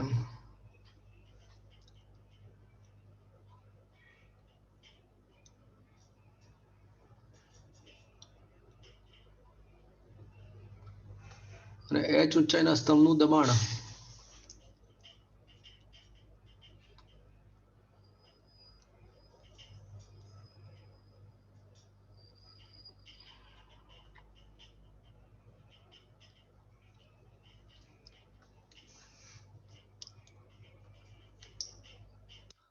ઓકે. જો સાંભળજો વાત. આમાં છે ને ટેમ્પરરી એવું માની લો, મને લાગે છે કે આમાં ક્વેશ્ચનની અંદર છે ને આપણે એવું માની લઈશું, રકમમાં એવું આપેલું કે દૂરનું તણાવ 0 છે. અહીં તણાવ બળ 0 છે. ઓકે, તો મારી વાત ધ્યાનથી સાંભળજો. અત્યારે પદાર્થ સંતુલનમાં છે.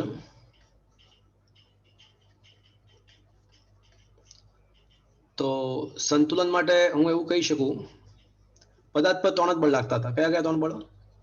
પોતાનું વજન, ઉત્પ્લાવક બળ, બોયન્ટ ફોર્સ અને તણાવ બળ. જો તમે જોઈ શકો છો કે તણાવ બળ ઉપર તરફ હતું પદાર્થ. અત્યારે ખાલી પદાર્થનો વિચાર કરો, માત્ર પદાર્થનો વિચાર કરો. બોયન્ટ ફોર્સ એટલે કે ઉત્પ્લાવક બળ પણ ઉપર તરફ હતું, હા કે ના? અને વજન પોતાનું કઈ તરફ હતું? નીચે. એટલે માજી બરાબર FB + T થશે. તો કેના વિશે માજી બરાબર બોયન્ટ ફોર્સ ઉત્પ્લાવક બળ થશે, બીકોઝ રકમમાં આપેલું કે T બરાબર 0. ઠીક છે, ચલો અહીંયા સુધી પહોંચ્યા? Yes or no? Yes sir. ચલો હવે છે ને આપણો મેઇન ટાર્ગેટ શું છે કે તળિયા વડે કેટલું બળ લાગશે પદાર્થ પર, હા કે ના? તો હવે તમે વિચાર કરો કે આ જે પદાર્થ છે એ તળિયા, જો તમે વિચાર કરો કે હવે આ અહીંયા આટલા ભાગમાં પાણી પણ છે અને આ પદાર્થ પણ છે, તો આ પાણી h ઊંચાઈનું પાણી અને પદાર્થ બંને ભેગા થઈને તળિયા પર કેટલું બળ લગાડશે?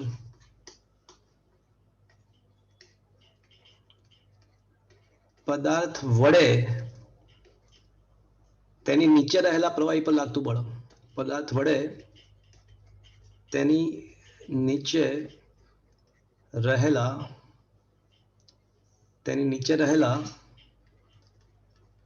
પ્રવાહી પર લાગતું બળ ઇઝી વસ્તુ શું આવશે? ચલો કહો મને. h ઊંચાઈ વડે લાગતું બળ ને નળાકાર વડે ના વજન. ઠીક છે, સ્તંભ વડે લાગતું બળ પ્લસ નળાકારનું વજન. ઠીક છે, આવું થાય. તમે વિચાર કરો, લુક એટ ધીસ ફિગર. આકૃતિ દેખો. તો હવે તમે વિચારો કે આ જે નીચે અહીંયા જે ભાગ છે અમારો દેખાય છે, અહીંયા આવડો તો ત્યાં કેટલું બળ ક્રિએટ થશે? તો કે ભાઈ આ h ઊંચાઈના સ્તંભ વડે પ્લસ નળાકારનું પોતાનું વજન, તો આ બંને વજન ભેગા થઈને અહીંયા નીચે લાગશે. Yes or no? Yes sir. આપણો મેઇન ટાર્ગેટ શું છે કે નળાકારના તળિયા પર નીચેના પ્રવાહી વડે ઉપર તરફ કેટલું બળ લાગે. તો મેં શું ટ્રીક વાપરી? મેં ન્યૂટનનો ત્રીજો નિયમ વાપર્યો કે ભાઈ એ બધું જવા દો, પ્રવાહી વડે નળાકારના તળિયા પર કેટલું બળ લાગે એના બદલે આપણે એક કામ કરીએ, તળિયા વડે પ્રવાહી પર કેટલું બળ લાગે નીચે તરફ એ શોધી કાઢીએ. ઠીક છે? તો આ બિંદુ વિચારો, અહીંયાનું બિંદુ, તો ઉપરથી કેટલું બળ લાગશે આટલા ભાગ વડે? તો કે ભાઈ h ઊંચાઈનો સ્તંભ પણ છે અને નળાકાર પણ છે, તો એ બંને ભેગા થઈને આ નીચેના પાણીને ધક્કો મારશે. શું આ સમજ પડ્યો? હા સર. તો હવે એનો મતલબ એવો થયો કે h ઊંચાઈના સ્તંભ વડે લાગતું બળ દબાણ P બરાબર HP બરાબર P ઇન્ટુ A થશે, અને નળાકારના વજનના બદલે હું ઉત્પ્લાવક બળ લખી નાખું તો ચાલશે, કારણ કે વજન બરાબર ઉત્પ્લાવક બળ છે.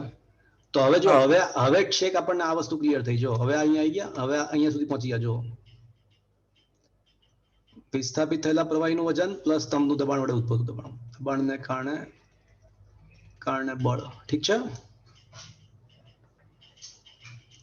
તો હવે પદાર્થ વડે નીચેના પ્રવાહી પર લાગતું બળ, તો P બરાબર શું આવશે મિત્રો? Rho GH. ઠીક છે? ઇન્ટુ ક્ષેત્રફળ તરીકે શું આવશે? Pi r square. ઠીક છે? પ્લસ ઉત્પ્લાવક બળ તરીકે શું આવશે? કદ, પદાર્થનું કદ ચાલશે, કારણ કે વિસ્થાપિત થયેલા પ્રવાહીનું કદ ઇઝ ઇક્વલ ટુ પદાર્થનું કદ થશે, ρg. તો F બરાબર ρg common V plus pi r square h. ઠીક છે? ખરેખર તો આપણને શું મળ્યું? નળાકાર વડે તળિયા પર લાગતું. હા, તો તળિયા વડે નળાકાર, એટલે નળાકાર વડે નીચેના પ્રવાહી પર લાગતું બળ. તો નીચેના પ્રવાહી વડે નળાકારના તળિયા પર કેટલું બળ લાગશે? એટલું જ ન્યૂટનના ત્રીજા નિયમ અનુસાર. એટલે અહીંયા રકમમાં આપવું જોઈતું હતું. શું આપવું જોઈતું હતું? તણાવ બળ 0 છે, રકમમાં આપવું જોઈએ, તો જ આ ક્વેશ્ચન સોલ્વ થાય. ઠીક છે? હા સર. પણ સારો ક્વેશ્ચન બનાવ્યો છે. સમજમાં આવી મિત્રો? Is it understood friends? आया बात समझ में? चलो पूछो.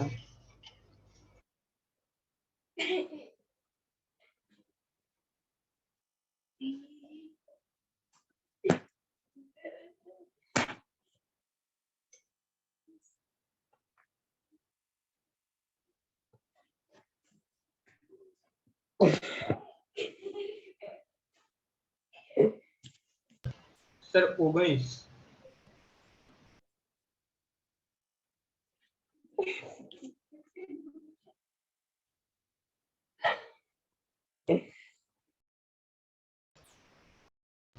સર આમાં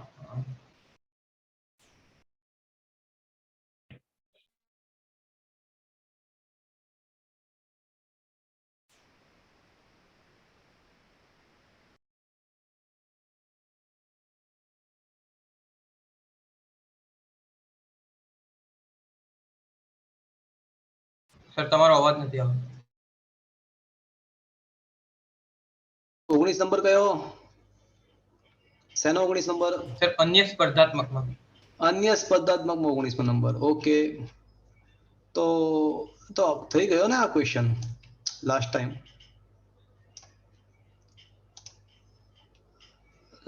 વાત થઈ ને? લાસ્ટ ટાઈમના તમને મેં નોટ્સ પણ મોકલાવ્યા છે મિત્રો. એમાં ઘણા બધા નવા શોર્ટકટ શીખવાડેલા છે. વહનના દરનો શોર્ટકટ સૂત્ર લખાયું છે, યાદ છે? ટોરિસિટીનું સમીકરણ કહેવાય એને.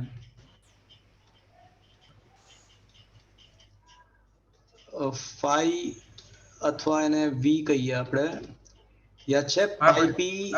પાઈ પી આર ની 4 ઘાત 8 ઈટો એલ. યાદ છે? હા હા સર. તો આને આપણે સરખાવો. પાઈ પી આર ની 4 ઘાત અપોન ઈટા અને ઇન્ટુ ક્યુ છે, તો ક્યુ ની કિંમત શું આવશે મિત્રો? તો પછી 1/8. એટલે અહીંયા L લખવાનું રહી ગયું છે. ઈટા ઈ નથી, અહીંયા આગળ L છે. અહીંયા ક્વેશ્ચનમાં મિસ્ટેક છે, L છે. તો હવે Q બરાબર શું આવશે મિત્રો? 1/8. 1/8. 1/8. ના હતો જ, આપણે લાસ્ટ ટાઈમ વાત થયેલી જ છે આપણી ક્વેશ્ચનની. ઠીક છે, હા ઓકે. સર 20. ચલો 20મો ક્વેશ્ચન.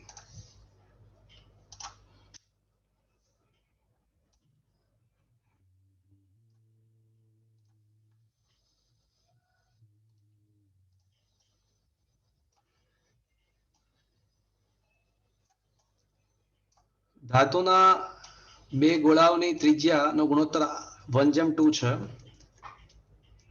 ઘનતાનો ગુણોત્તર 2:1 છે. વિશિષ્ટ ઉષ્માનો ગુણોત્તર 1:1 છે. તો સમાન તાપમાન સુધી ગરમ કરીને પછી ઠંડા પાડવામાં આવે તો ઠંડા પડવાનો દર શું થાય?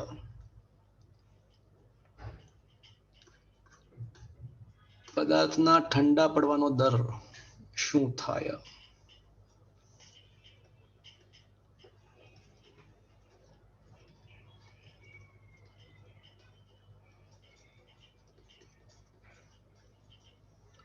હવે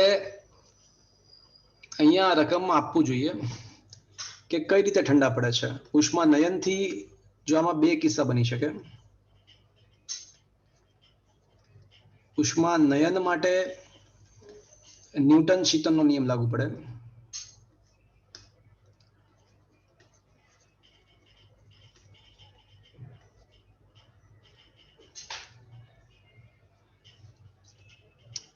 કેસ 1. અને જો એવું આપ્યું હોય ને કે ઉષ્મા વિકિરણ વડે ઠંડુ પડે છે, તો ઉષ્મા વિકિરણ ઉર્જા વડે ઠંડુ પડે છે, તો એમાં સ્ટીફન બોલ્ટ્ઝમેનનો નિયમ આવે.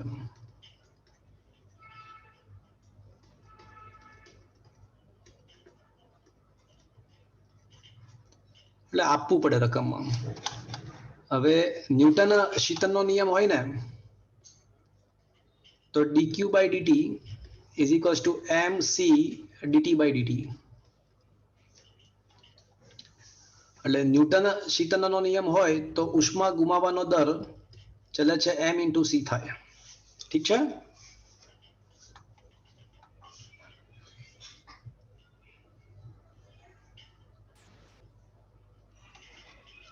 હવે આપણે ન્યૂટનના શીતનના નિયમથી જ સોલ્વ કરીએ આપણે.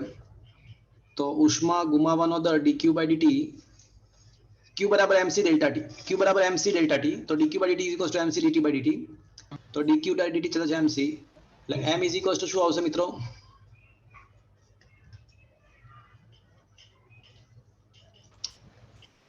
Four by 3 pi R cube into rho અને ઇન્ટુ સી થશે.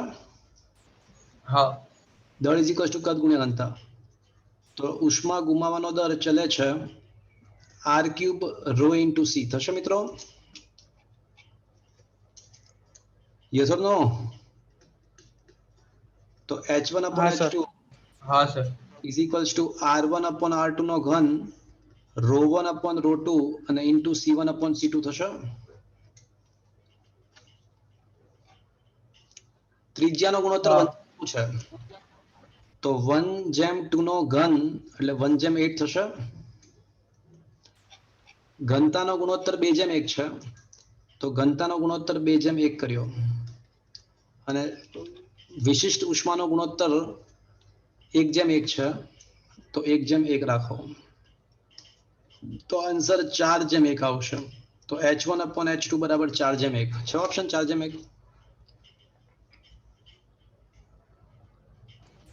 સર પાછા તો 1:1 આપ્યું છે. 1/4 આવે ને સર? હા 1:4. તો 1:4 એટલે આવું આવે. તો શું જવાબ આપ્યો છે? 1:1 આપ્યો છે. હા 1:1 બી.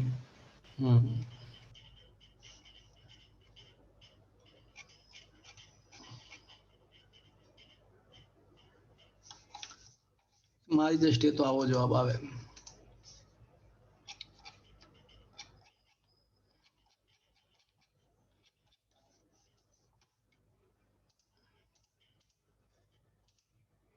કયો ક્વેશ્ચન છે?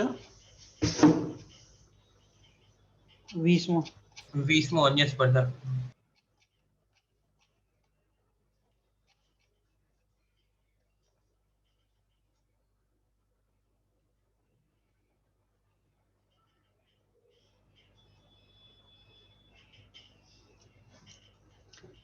હવે આમાં એકમ ક્ષેત્રફળ દીઠ રકમમાં હતું કે રકમમાં એકમ ક્ષેત્રફળ દીઠ નહોતું?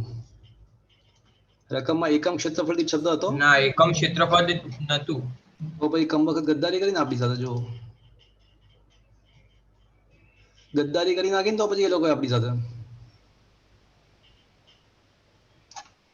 એકમ MC delta T ક્ષેત્રફળ upon દીઠ A. હા અપોન એ કરો તો પછી ક્ષેત્રફળ છેદમાં પાઈ આર સ્ક્વેર થઈ જાય ને તો પછી પાછું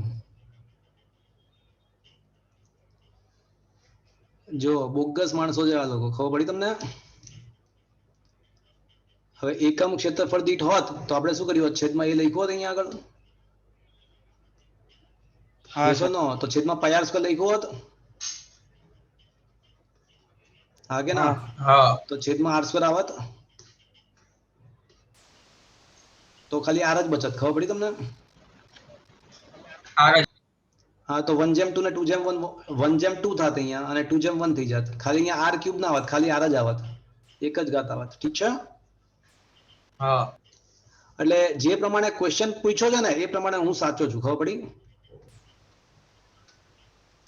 જે પ્રમાણે ક્વેશ્ચન પૂછ્યો છે એ પ્રમાણે હું સાચો છું, પણ એકમ ક્ષેત્રફળ દીઠ હોત તો પછી જવાબ બદલાઈ જાત.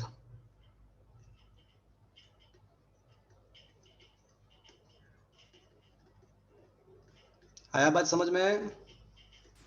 હા. તો બરાબર થાત. અને અહીંયા છે ને સ્ટીફન બોલ્ટ્ઝમેન નો નિયમ નહીં લાગુ પડે. પૂછો ક્યું? કેમ છે? કારણ કે સમાન ના ના એવું બધું નહીં. કારણ કે આપણને ઉત્સર્જકતા આપી નથી. અલગ અલગ પદાર્થની ઉત્સર્જકતાનું મૂલ્ય અલગ અલગ હોય એટલે તમને ઉત્સર્જકતાનો ગુણોત્તર આપવો પડે. સમજ્યા કી વસ્તુ? એટલે નથી આપ્યો એનો મતલબ જ શું થયો? હા. કે આ ઉષ્મા વિકિરણ નહીં હોય. સમજમાં આવ્યું મિત્રો? Is it understood? હા sir. Yes Stefan sir. Boltzmann નો નિયમ યાદ છે ને? dq by dt is equals to a sigma e t ની 4 ઘાત, જ્યાં e બરાબર ઉત્સર્જકતા. યાદ છે? પણ ઉત્સર્જકતા અલગ અલગ પદાર્થની અલગ અલગ હોય. આપણને આપી નથી ગુણોત્તર. એનો મતલબ શું થયો? કે આ ઉષ્મા વિકિરણનો ક્વેશ્ચન નહીં હોય. જો કે હા બોલો. એટલે સ્ટીફન બોલ્ટ્ઝમેન નો અચાનક સ્ટીફન બોલ્ટ્ઝમેન નો અચળાંક તો આપવાની જરૂર નથી, કારણ કે એ તો ઉડી જાય.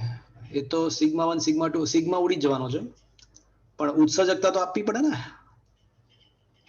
ઠીક છે? હા, ઉત્સર્જકતા નથી આપી. ઉષ્મા વિકિરણ નહીં હોય. એટલે આમ તો રકમમાં સ્પેસિફાઈ કરવું જોઈએ આ લોકોએ કે ઉષ્મા વહનથી ઠંડો પડે છે કે ઉષ્મા નયનથી ઉષ્મા ગુમાવે છે કે ઉષ્મા વિકિરણથી ગુમાવે છે, એ આપવું જોઈએ આમ તો, પછી નિયમ નક્કી થાય. પણ આમાં ઉત્સર્જકતા નથી આપી એટલે એવું ધારી શકીએ કે ઉષ્મા વિકિરણ નથી. તો ઉષ્મા નયન ન્યૂટન સીતનનો નિયમ વાપર્યો.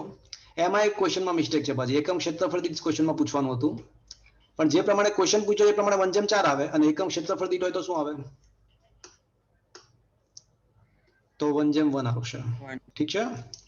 આયા બાત સમજ में? Is it okay? હા. Okay sir. ચલો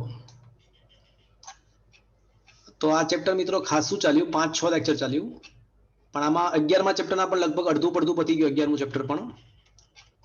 તો મિત્રો આવતા લેક્ચરમાં હું છે ને થર્મોડાયનેમિક્સ એટલે કે 12મું ચેપ્ટર, હવે આના પછીનું ચેપ્ટર થર્મોડાયનેમિક્સ જ છે, તો 12મા ચેપ્ટરના સર કન્સેપ્ટ. આ હા બોલો. ચેપ્ટરની પાછળ જેઈના સવાલ આપેલા છે. 2 ઓકે, સવાલ આપેલા છે. તમારે લેક્ચર નથી ને કોઈ?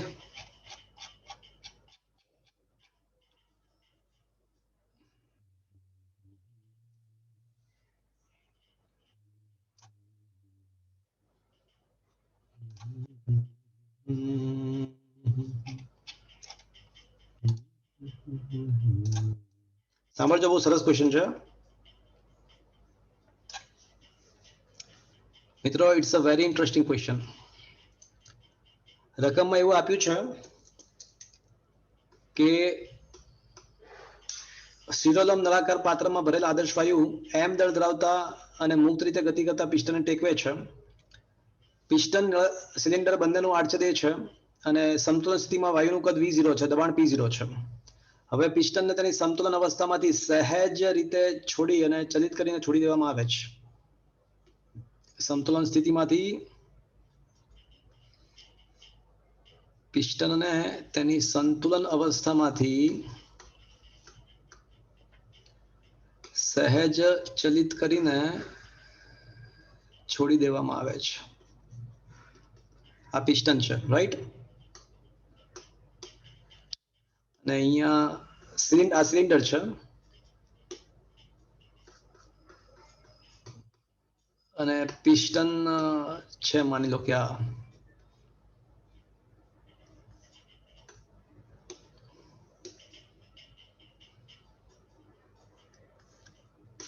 અત્યારે અંદર જે વાયુ ભર્યો છે સંતુલનમાં છે, કદ v0 છે અને દબાણ p0 છે. ઠીક છે. હવે હું પિસ્ટનને નીચે તરફ સહેજ ધક્કો મારી અને છોડી દઈશ. સહેજ ધક્કો મારી અને છોડી દઈશ. તો માની લો કે હું પિસ્ટનને છે ને x જેટલો ધક્કો મારું છું. કેટલો ધક્કો મારું છું? તો ધક્કો લગાવું છું x જેટલો ધક્કો લગાવું છું. તો પિસ્ટનનું નવું સ્થાન આવશે.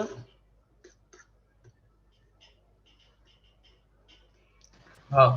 ધારો કે મેં x જેટલો ધક્કો માર્યો છે, તો કદનો ઘટાડો કેટલો થશે? ax થશે. ax. મિત્રો એવું લખ્યું છે કે આ તંત્ર પર્યાવરણથી અલગ કરેલ છે. ચલો આનો મતલબ શું થયો? p0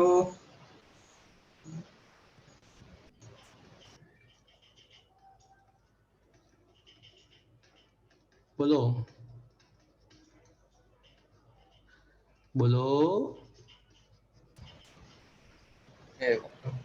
દબાણ નથી લાગતું હવામાંથી? ના લા, અલગ કયું તંત્ર એટલે ઉષ્માનો વિનિમય નહીં થાય. એટલે જે પણ પ્રક્રિયા થશે કેવી થશે? સમોષ્મી સમોષ્મી પ્રક્રિયા. તો p1 v1 raise to gamma is equals to p2 v2 raise to gamma થશે. હા. p1 તરીકે p0, v1 તરીકે v0, p1 તરીકે p0, v1 તરીકે v0 રેઝ ટુ ગામા અને p2 તરીકે કેના હશે? p0 પ્લસ ડેલ્ટા p લખાશે મિત્રો. કારણ કે દબાણ થોડું વધશે. તમે પિસ્ટનને દબાવો તો અંદરની હવાનું દબાણ વધે અને અંદરની હવાનું કદ ઘટે. ઘટે. ચલો એટલે v0 v2 તરીકે v0 માઇનસ ડેલ્ટા v થશે. હા. હા.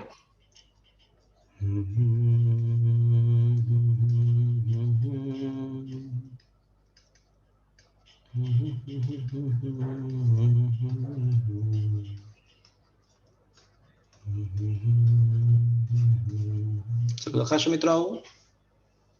હા. ઠીક છે.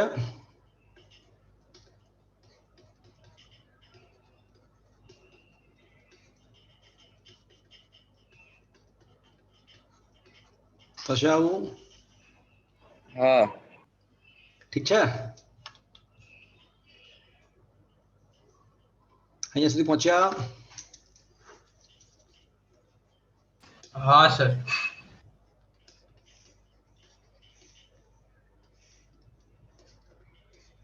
હવે આ ગામા શું છે ખબર તમને? આ ગામા શું છે? cp/cv. હા, એ cp/cv છે, પણ બીજું શું છે? સમીકરણમાં શું છે ગામા?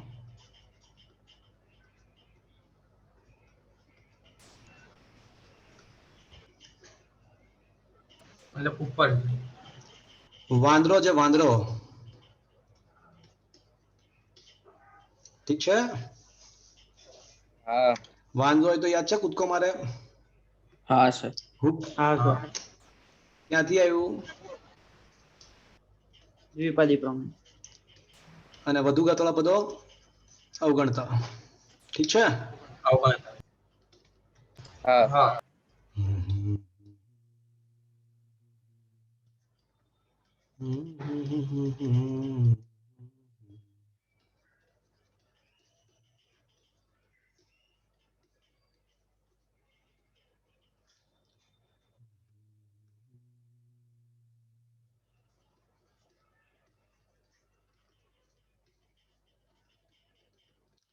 હવે P0 ડેલ્ટા P અને ડેલ્ટા V, ડેલ્ટા P એટલે સૂક્ષ્મ ફેરફાર, ડેલ્ટા V સૂક્ષ્મ, સૂક્ષ્મ ઇન્ટુ સૂક્ષ્મ અતિ સૂક્ષ્મ, અતિ સૂક્ષ્મ ભાગ્યા સમથિંગ, તો ભાગ્યા સમથિંગ તો હાવ અતિ સૂક્ષ્મ થઈ જશે. ઠીક છે. હા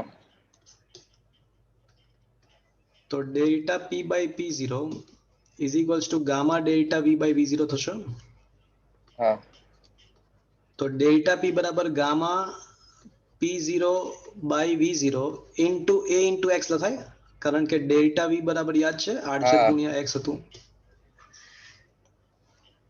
હા કે ના? હા સર. હા. હવે બળ બરાબર દબાણના તફાવતને કારણે બળ ઉત્પન્ન થાય છે, ડેલ્ટા પા. સ્ટાર્ટિંગમાં તો સંતુલન સમયે દબાણ P0 હતું, પણ જે દબાણ વધ્યું ને અંદરની સાઈડ, એટલે અંદરની સાઈડ પિસ્ટન દબાવતા વાયુનું દબાણ વધી જાય, એટલે વાયુ શું કરવા ટ્રાય કરશે? પિસ્ટનને પાછો વાયુ શું કરવા ટ્રાય કરશે? પિસ્ટનને પાછું ધકેલવાનું. ઉપર તરફ ધકેલવાનું. ઉપર તરફ મોકલવાનો પ્રયત્ન કરશે. હા કે ના? યસ ઓર નો? હા હા તો સર. પાડો. અને એ બળ કોને કારણે? તો કે દબાણના વધારાને કારણે, દબાણનો જે ફેરફાર થયો ને એને કારણે લાગ્યું. અને દબાણનો ફેરફાર તો આપણને ખબર છે કે gamma P0 by V0 into A into X છે, અને ઇન્ટુ A એટલે F બરાબર શું આવશે? Gamma P0 by V0 into A square into X થશે. So what does it means?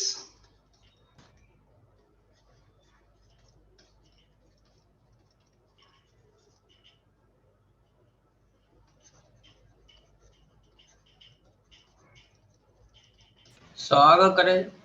તો આમ સાબિત થાય છે કે સહાગર. ઠીક છે. જો બળ સ્થાનાંતરના હા. સમપ્રમાણમાં છે ને કઈ દિશામાં લાગે? જો તો સ્થાનાંતર મેં નીચે કરાવ્યું, પણ બળ કઈ તરફ લાગે છે?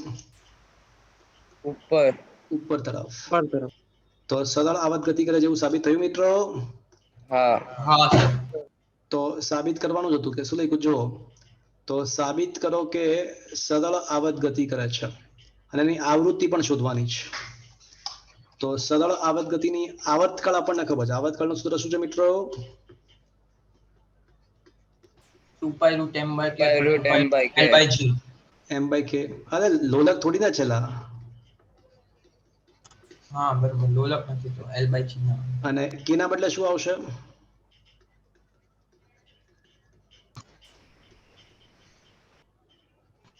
RPO upon VO. આર નથી લા, ગામા છે. Okay gamma. હા સોરી. થશે આવું? હા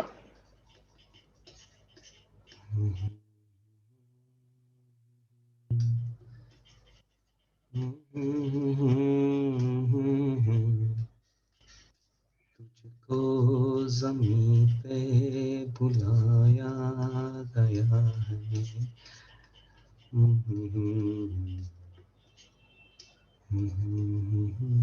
સમજમાં આવી મિત્રો? હા સર. Is it okay? આવે છે આન્સર? ઠીક છે. હા. હવે આ જ ક્વેશ્ચન એ JEE માં હજુ એકવાર પૂછાયો હતો, અને એમાં એવું રકમમાં આપ્યું હતું કે સમતાપી પ્રક્રિયા છે. સેમ ટુ સેમ ક્વેશ્ચન, પણ અલગ કરેલા તંત્રની બદલે રકમમાં જ આપ્યું હતું કે સમતાપી પ્રક્રિયા છે. તો સમતાપી પ્રક્રિયા માટે પૂછ્યું હોય તો સમતાપી પ્રક્રિયા માટે PV બરાબર અચળ થાય. હા. તો ગામાની કિંમત કેટલી લઈ લેવાની મિત્રો? 1. આગળના સમીકરણમાં PV રેસ ટુ ગામા અચળ હતું ને, તો અહીંયા ગામા નથી. એનો મતલબ શું થયો? કે ગામાને બદલે 1. તો એક ભાઈ લેવું. જવાબ શું આવશે? ભાઈ જવાબ શું આવશે? તો પછી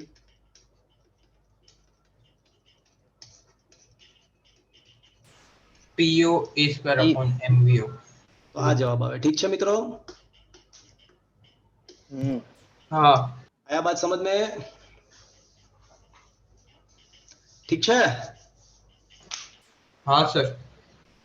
तो મિત્રો ખબર છે મેં તમને લાસ્ટ ટાઈમ 14મા ચેપ્ટરમાં છેલ્લા બે દાખલા સમજાવતી તે સમજાવ્યું કે આ ટાઈપના ક્વેશ્ચન જેડબલ્યુ માં પૂછાતા હોય છે. યાદ છે 14મા ચેપ્ટરમાં છેલ્લા બે દાખલા હતા ને આ ટાઈપના જ હતા, તમને યાદ હોય તો.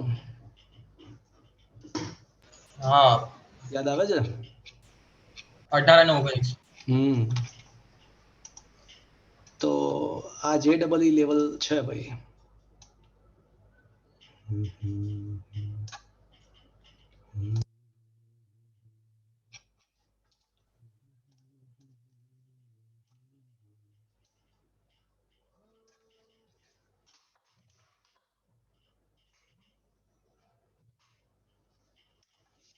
ધારો કે એક પ્રવાહી બુંદનું બાષ્પીભવન થતા તેની સપાટીની ઉર્જા એટલે પૃષ્ઠ ઉર્જા સરફેસ એનર્જીમાં ઘટાડો થાય છે અને તેનું તાપમાન અચળ રહે છે. તાપમાન અચળ છે. આ શક્ય બને, આ વસ્તુ શક્ય બને તે માટે બુંદની લઘુત્તમ ત્રિજ્યા કેટલી હોવી જોઈએ? પૃષ્ઠાંક ટી, ઘનતારો અને બાષ્પ ગલનગુપ્ત ઉષ્મા L છે. ચલો, એટલે એવું કહે છે કે બુંદનું બાષ્પીભવન થાય છે. તો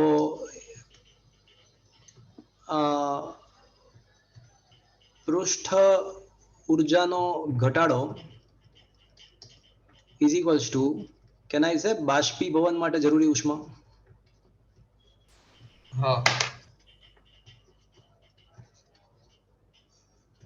yes or no friends? Yes sir. ચલો સૌથી પહેલા પૃષ્ઠ ઉર્જા વિચારીએ.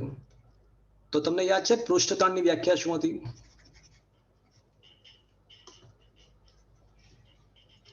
પૃષ્ઠતાણ ઇઝ ઇક્વલ્સ ટુ યાદ છે ને પૃષ્ઠ ઉર્જા ભાગ્યા ક્ષેત્રફળ. ક્ષેત્રફળ. તો પૃષ્ઠ ઉર્જા ઇઝ ઇક્વલ્સ ટુ ક્ષેત્રફળ ગુણ્યા પૃષ્ઠાંશ થશે. હા.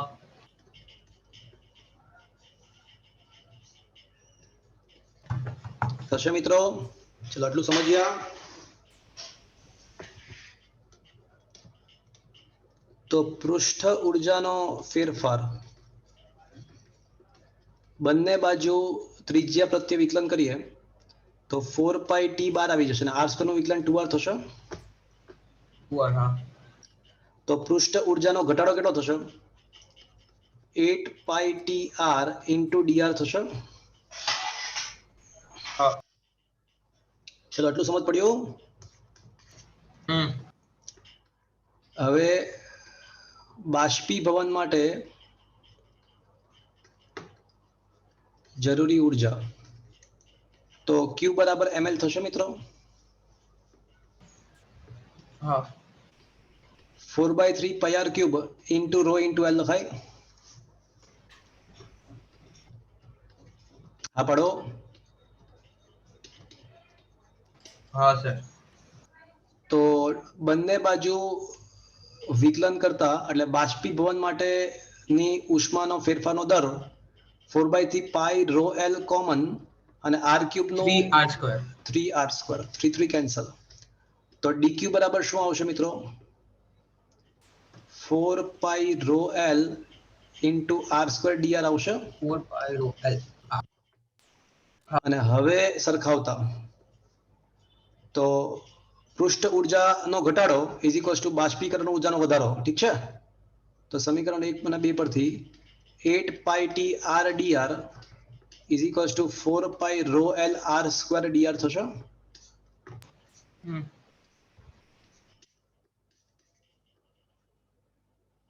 એક r કેન્સલ. તો 2t બરાબર શું આવશે? ρ L × r થશે. હા, ρ L. તો ત્રિજ્યા પૂછી છે તો શું આવશે? 2t/ρ L. So this is the answer. ठीक है? हाँ सर. आया बात समझ में? हाँ. तो મિત્રો સરસ મજાનું ચેપ્ટર છે. JEE નીટ ની અંદર આ ચેપ્ટર માંથી ક્વેશ્ચન પૂછાતા જ હોય છે અને આપણે ખાસું એટલે ખાસું ડેપ્થમાં ડિસ્કસ કર્યું આ ચેપ્ટર. ખાસા લેક્ચર ચલાવ્યું અને ખાસા સારા પ્રશ્નો પણ ડિસ્કસ કર્યા. આજે આ ચેપ્ટર અહીંયા સંપૂર્ણ ફિનિશ થાય છે. નેક્સ્ટ લેક્ચરમાં થર્મોડાયનેમિક્સ અને એના પર આધારિત કન્સેપ્ટ હું તમને શીખવાડીશ. તમે કમ્પલસરીલી થર્મોડાયનેમિક્સના 50 ક્વેશ્ચન સુધી સોલ્વ કરી લાવજો. કેટલા?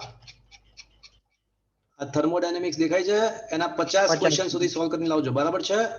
અને તમને જાણીને ખુશી મળશે કે આ ચેપ્ટર પણ ખાસું એટલે ખાસું ડેપ્થમાં આપ્યું છે આપણા નોટ્સની અંદર. ખૂબ જ સરસ આપ્યું છે.